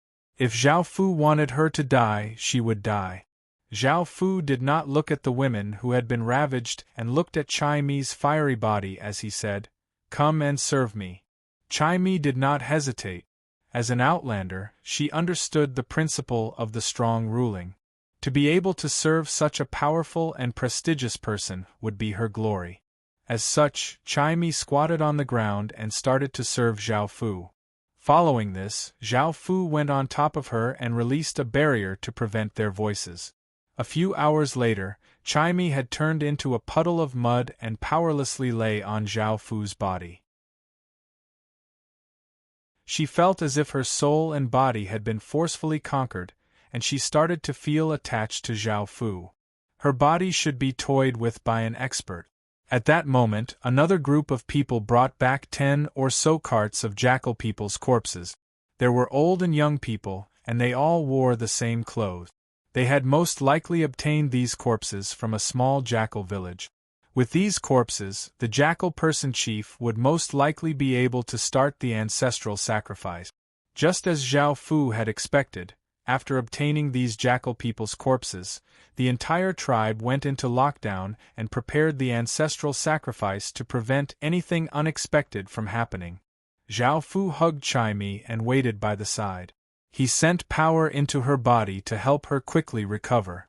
A muscular, ferocious-looking wolfman appeared with a group of people, and he flew up to an altar by himself.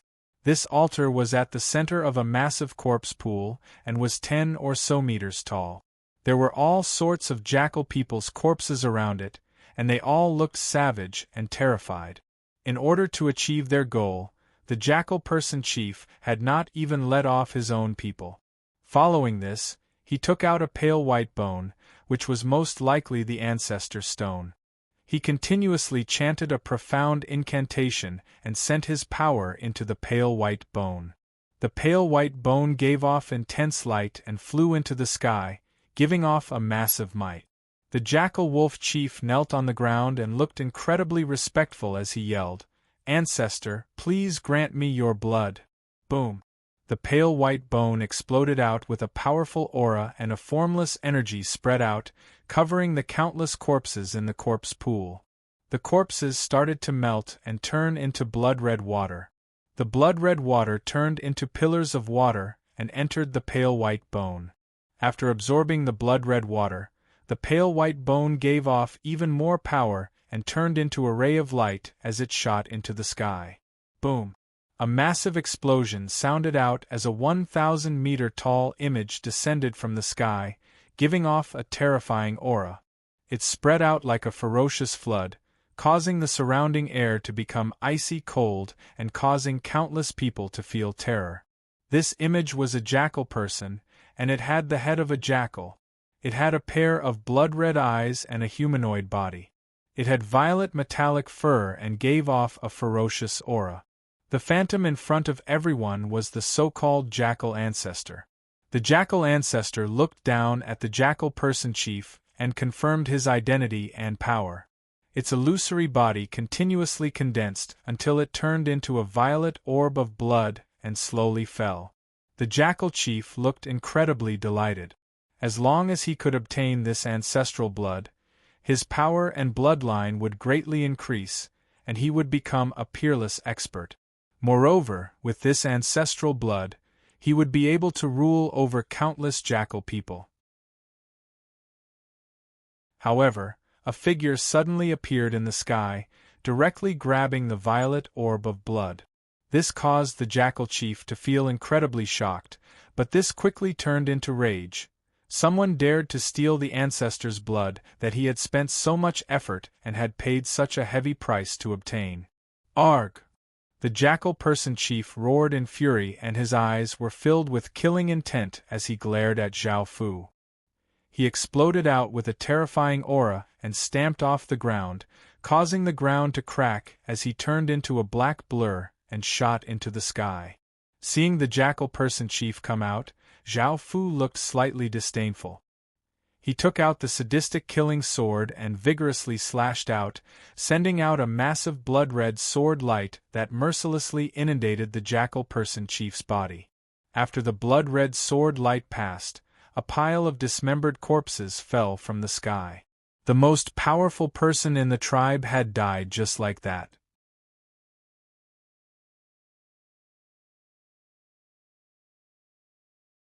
Chapter 1560.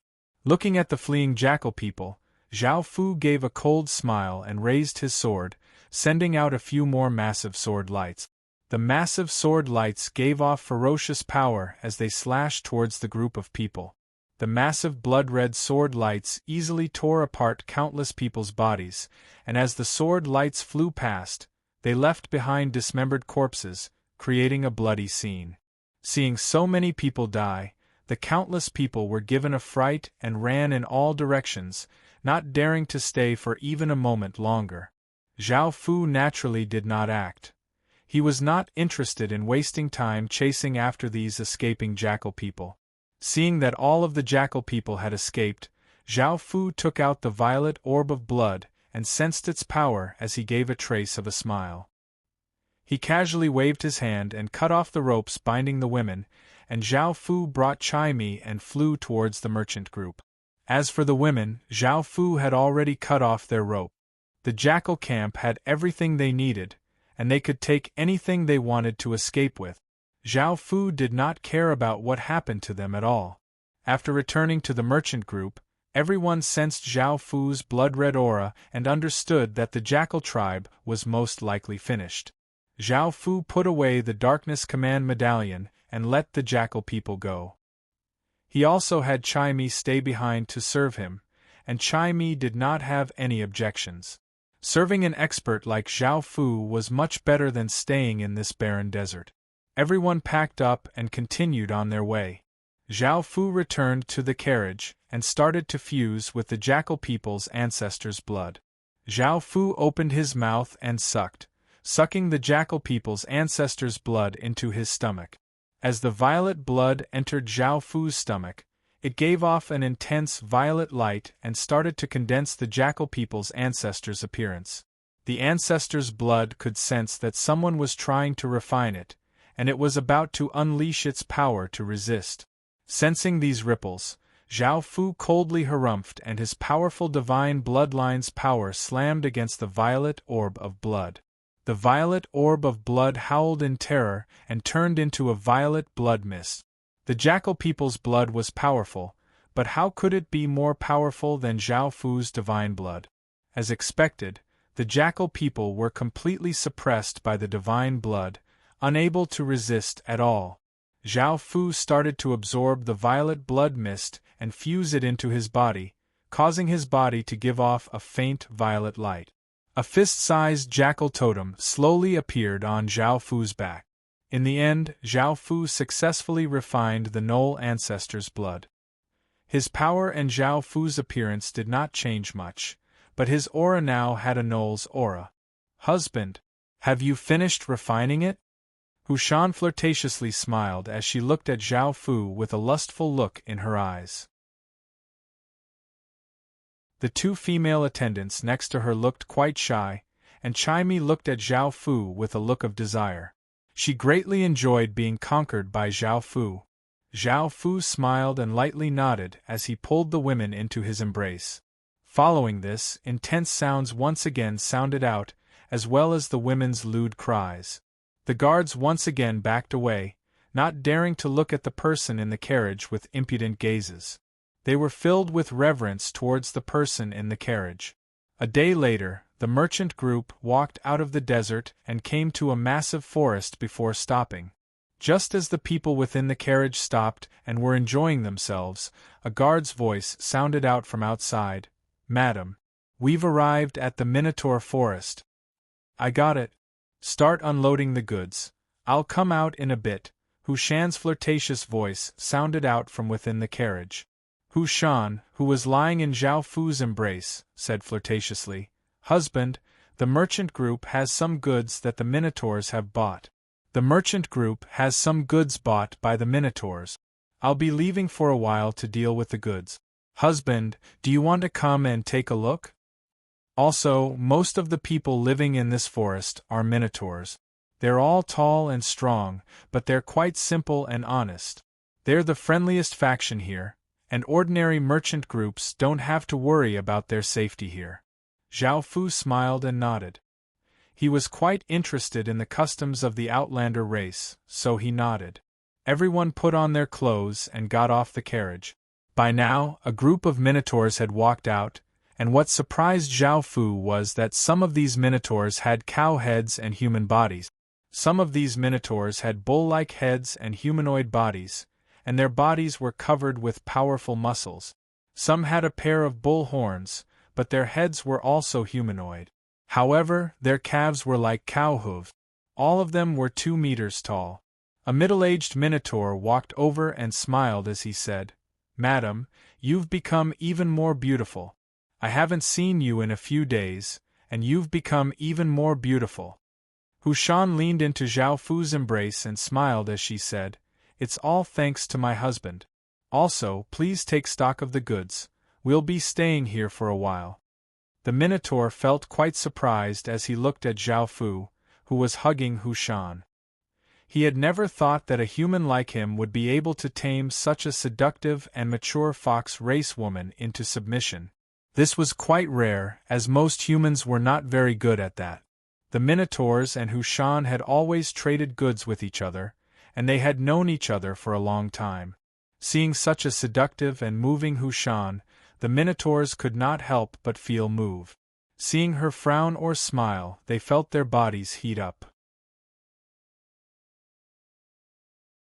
Within the Minotaur tribe, many Minotaurs wanted to submit to Hu Shan, but it was a pity that this seductive and mature woman had long since been tamed. However, even if Hu Shan had not been tamed, they would not have had a chance.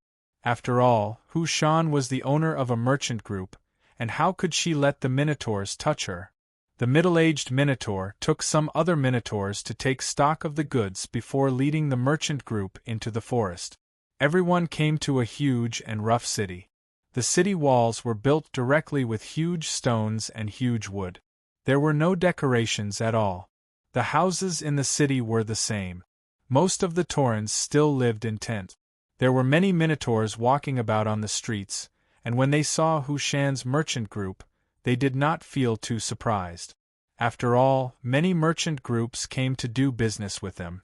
Zhao Fu and the others returned to their carriages and looked at the Minotaur city's scenery through the window. They felt as if they were traveling in a different world. At that moment, a young Minotaur happily ran over when she saw the merchant group. This young Minotaur had long, wavy, green hair and an exquisite face. She had a slim figure and looked quite pure. "Auntie Shan," the young Minotaur happily called out.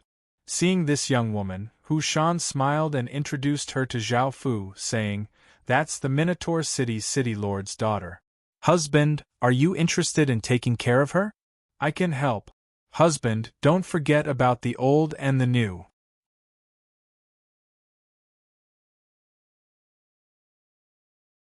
Chapter 1561. Seeing that Zhao Fu was quite interested, Hu Shan smiled as she walked out of the carriage and said to the girl, "Dong and I, you're quite beautiful. You want to see what Auntie Shan has brought for you, right?" The Minotaur girl was called Nyodongni, and she grinned as she came to Hu Shan's carriage. Even though she was a young girl, she was 1.8 meters tall. After all, Minotaurs were around 2 meters tall, and she was 1.8 meters tall. "Auntie Shan, what good stuff did you bring for me?" Nyodongni asked with a hint of excitement and expectation.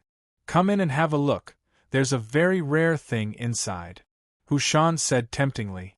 Hu Shan had come many times and had a good relationship with Nyodongni. She would always bring her interesting things from the outside world, and Niu Dongni would always look forward to them. She trusted Hu Shan 100%. Is that so?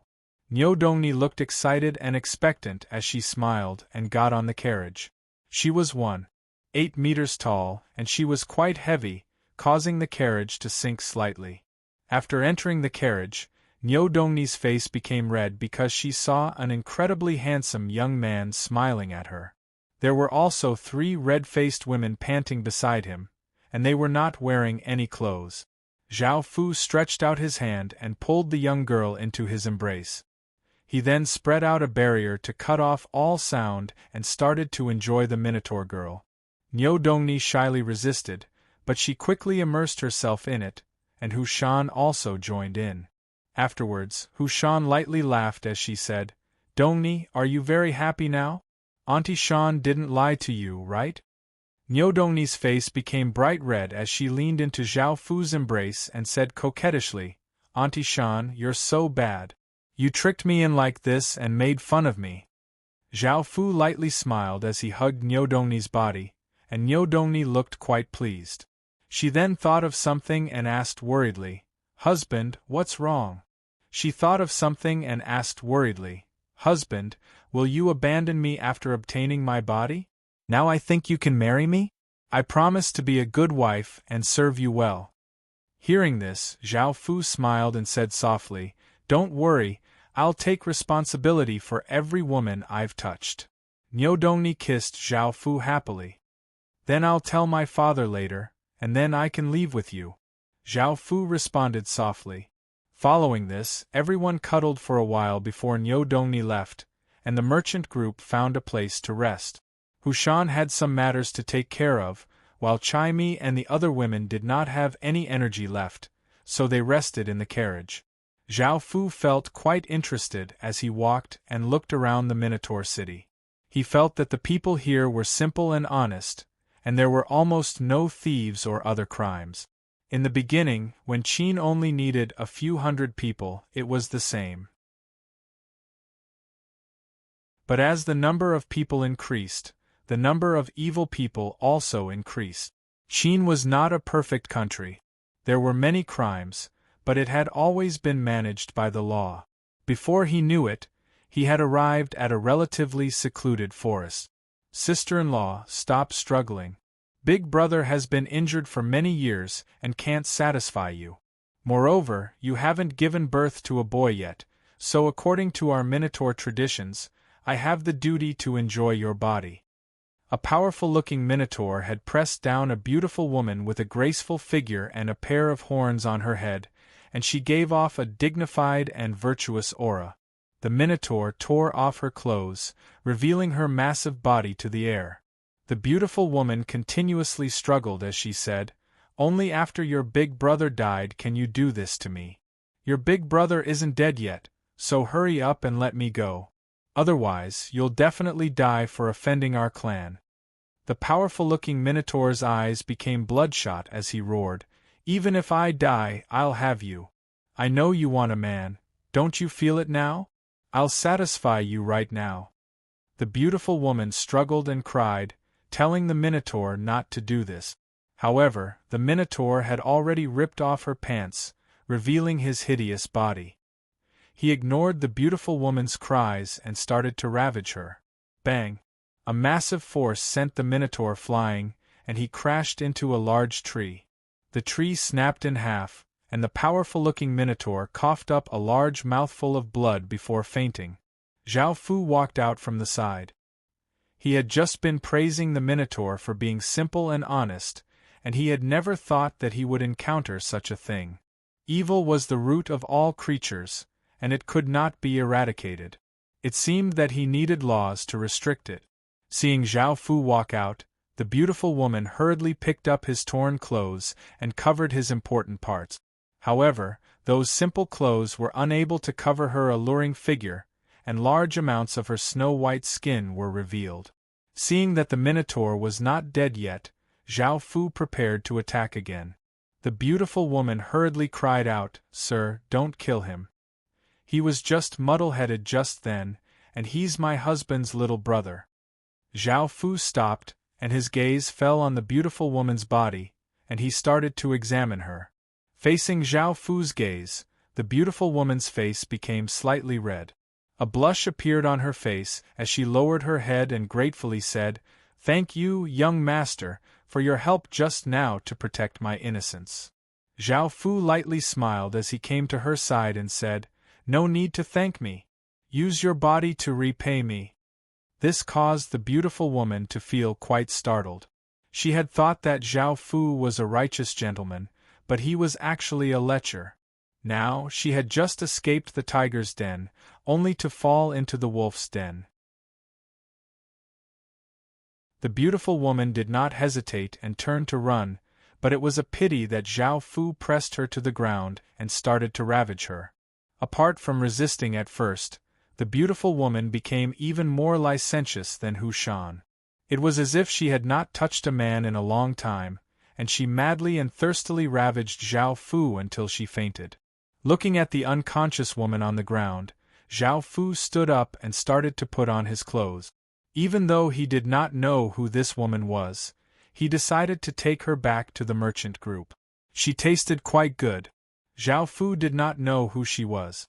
"Bastard! I'm going to kill you!" There was a Minotaur woman who was 2 or so meters tall. She had fiery red hair, a pair of bull horns, and an extremely beautiful face. She had a voluptuous and sexy figure, and she looked at her mother who had been violated and her second uncle who had fainted, and she naturally understood what had happened.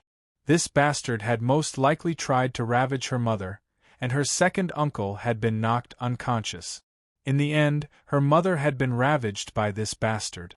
Looking at her mother, who had been ravaged beyond recognition, she felt a wave of fury in her heart. Even though she knew that she was not as strong as her second uncle, she was so furious that she forgot everything else.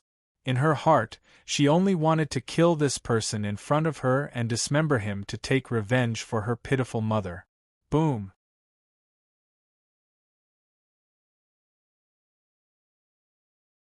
Chapter 1562. By now, Zhao Fu had not finished putting on his clothes, but seeing the Minotaur woman rushing at him, he did not show any fear. Instead, he coldly laughed and stretched out a hand, causing a massive wave of energy to flow out and turn into a massive formless hand that grabbed the Minotaur woman. Facing Zhao Fu's terrifying power, the furious Minotaur woman felt as if a bucket of ice water had been poured over her, and she instantly calmed down.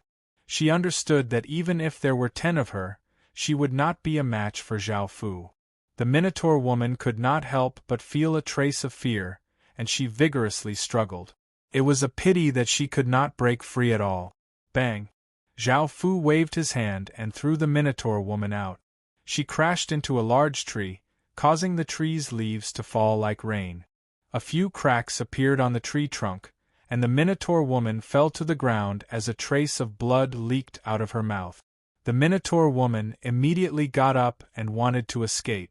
Only by escaping would she be able to call people over and attack this evildoer who had violated her mother. However, just as she got up, Zhao Fu's figure appeared in front of her and he grabbed her throat and pressed her against the tree. The Minotaur woman was 2 or so meters tall, while Zhao Fu was less than 1.8 meters tall. She was much taller than Zhao Fu, and Zhao Fu was able to easily lift her by a few centimeters. Zhao Fu looked at the voluptuous and seductive Minotaur woman with great interest. He took off her clothes and started to ravage her. The Minotaur woman vigorously struggled as she angrily shouted, "No! I'm someone with a fiancé." What she did not know was that this aroused Zhao Fu's interest even more, and in the end she was ravaged. "Husband!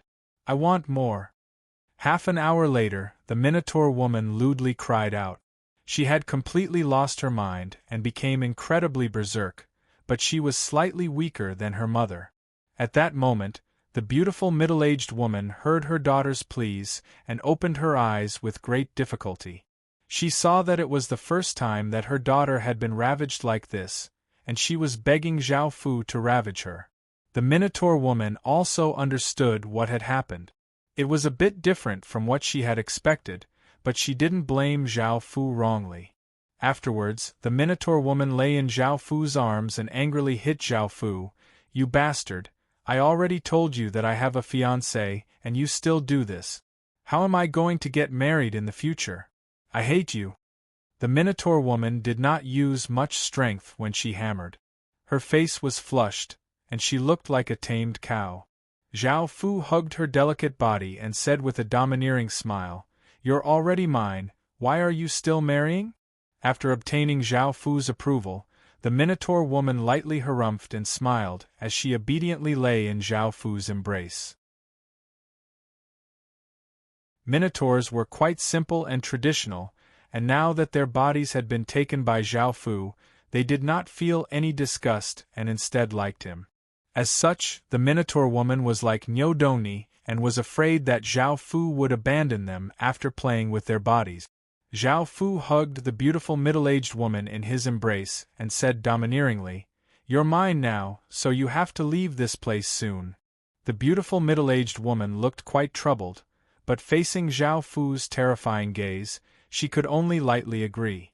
Moreover, she felt that she could not leave Zhao Fu's body, so she could only say softly, "Sir, please treat us well in the future. In the future, please treat us mother and daughter better." Zhao Fu smiled and nodded as he agreed. Seeing that some time had passed, Hushan had most likely finished dealing with the matters here, and Zhao Fu and the others put on their clothes. "What do you plan to do with this person?"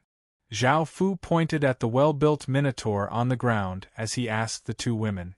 The Minotaur woman angrily harumphed, "Of course we're going to kill him. He actually dared to ravage my mother." The beautiful middle-aged woman begged, "Let him off this time. He's your father's little brother, and we're going to leave this place. In the future, this won't happen again." Zhao Fu did not want the beautiful middle-aged woman to feel bad, so he did not kill the Minotaur. However, in the next moment, Zhao Fu sensed something and quickly brought the two women into the city. By now, the Minotaur soldiers had surrounded the merchant group. Nyodongni had happily told the Minotaur city lord about finding her husband, causing the Minotaur city lord to look quite confused. He had never thought that his daughter would be able to find her husband so quickly, and after asking about it, he became abnormally furious. Someone had tricked his pure and kind daughter, taking her body and wanting to take her away. The Minotaur city lord was so furious that he led his soldiers to surround the fox race merchant group. Facing the Minotaur army, Hushan quickly thought of the reason and did not feel any fear. After all, Zhao Fu had given her a darkness medallion, and with a wave of his hand, 1,000 stage 6 soldiers giving off powerful auras appeared. This caused the Minotaur city lord's expression to fall.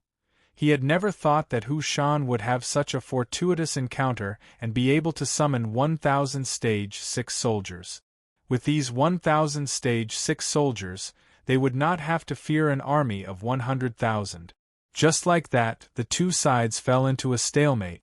The Minotaur city lord was a slightly chubby middle-aged man, and he furiously called out, "Hushan, I want you to give me an explanation. Who is that man?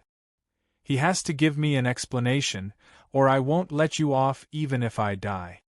Hushan flirtatiously smiled as she said, "City lord, my husband's identity is beyond your imagination. My husband's identity is beyond your imagination. To be able to serve my husband is your fortune, and it is also the fortune of your Oxhead city. You should be thanking me." The Minotaur city lord was quite startled and understood that the reason why Hushan had such luck and confidence was because of that man. Just who was that man? At that moment, Zhao Fu's expression was cold as he brought the two women to Hushan's side. Seeing Zhao Fu arrive, Hushan flirtatiously smiled and hugged Zhao Fu's arm as she said, "Husband, why did you only come now?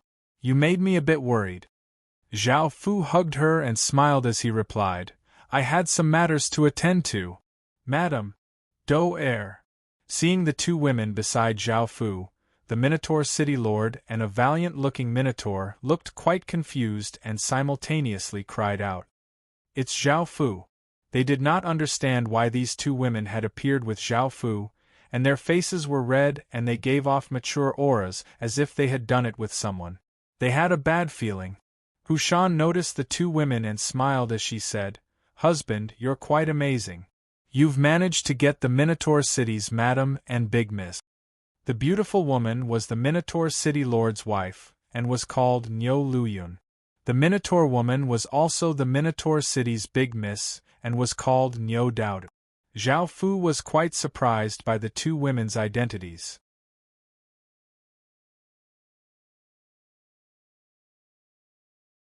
Chapter 1563. Niu Daodu was much bolder and more direct. She went up and hugged Zhao Fu's arm as she said to the valiant-looking Minotaur, "Wu and he is my man now. Now he's my man, the engagement between us is cancelled, and my body is also his." The Minotaur City Lord looked at his wife's guilty but resolute gaze and sighed. He was no longer as angry as before, and he seemed to have aged a few years as he said, "You can leave together. I hope that he can treat you well." Niu Luyun's eyes flickered with tears as she looked at her husband. She looked like she could not bear to see him like this, and wanted to go over and comfort him. After living together for so many years, they still had deep feelings for each other. However, a hand pulled her into an embrace. Feeling the warmth of the embrace and smelling the man's scent, Niu Luyun's face became slightly red. Her mind was filled with the scene of her doing it with Zhao Fu, and her wavering heart became resolute again. The valiant-looking Minotaur said furiously, "Do Er! What's so good about him? Look at how skinny and short he is. How can he compare to me?" Zhao Fu's height and build were indeed quite short in the eyes of the 2-meter-tall Minotaur. Moreover, even though Zhao Fu had muscles, they were very slender and well-proportioned. In front of the Minotaur's explosive muscles, he looked quite skinny and weak. Niu Daodu lightly harumphed and said, "He is not a Minotaur, you can't talk like a Minotaur. He is hundreds of times stronger than you, and you are not a match for him." The valiant-looking young man was unconvinced as he called out, "All right then. I request to spar with him. Whoever wins will get you." Niu Daodu said kindly, "You really are not a match for him. Don't seek trouble for yourself." However, the valiant-looking young man became even angrier and exploded out with a wave of aura as he roared at Zhao Fu, "I want to challenge you." Zhao Fu had a look of disdain as he stepped out, and a powerful aura burst forth like a ferocious wave that swept out. Countless people felt as if they had fallen into icy water, and their bodies could not help but tremble. What terrifying power! Everyone's faces paled as they retreated, staring at Zhao Fu in shock. With his strength, he could completely crush them. The valiant Minotaur who had wanted to challenge Zhao Fu to a duel immediately fell. Now, he understood that Niu Daodu was right. He was not Zhao Fu's match at all. Niu Daodu also pulled Zhao Fu and whispered, "Don't hurt him." Zhao Fu nodded in understanding. In actuality, he did not intend to attack. He knew that Niu Daodu had some feelings for that valiant-looking Minotaur. The Minotaur City Lord looked at Zhao Fu and the others and asked, "When are you leaving?" "That girl, Tony, is still locked up by me. Take her with you. Also, if you're not in a hurry, you can stay a little longer. I'll hold a farewell banquet for you." Zhao Fu felt quite surprised. The Minotaur City Lord's attitude was a bit too courteous. After all, he had taken his wife and 2 daughters. The valiant-looking Minotaur suddenly yelled, "Even though you're powerful, if you don't treat Do Er well, I definitely won't let you off."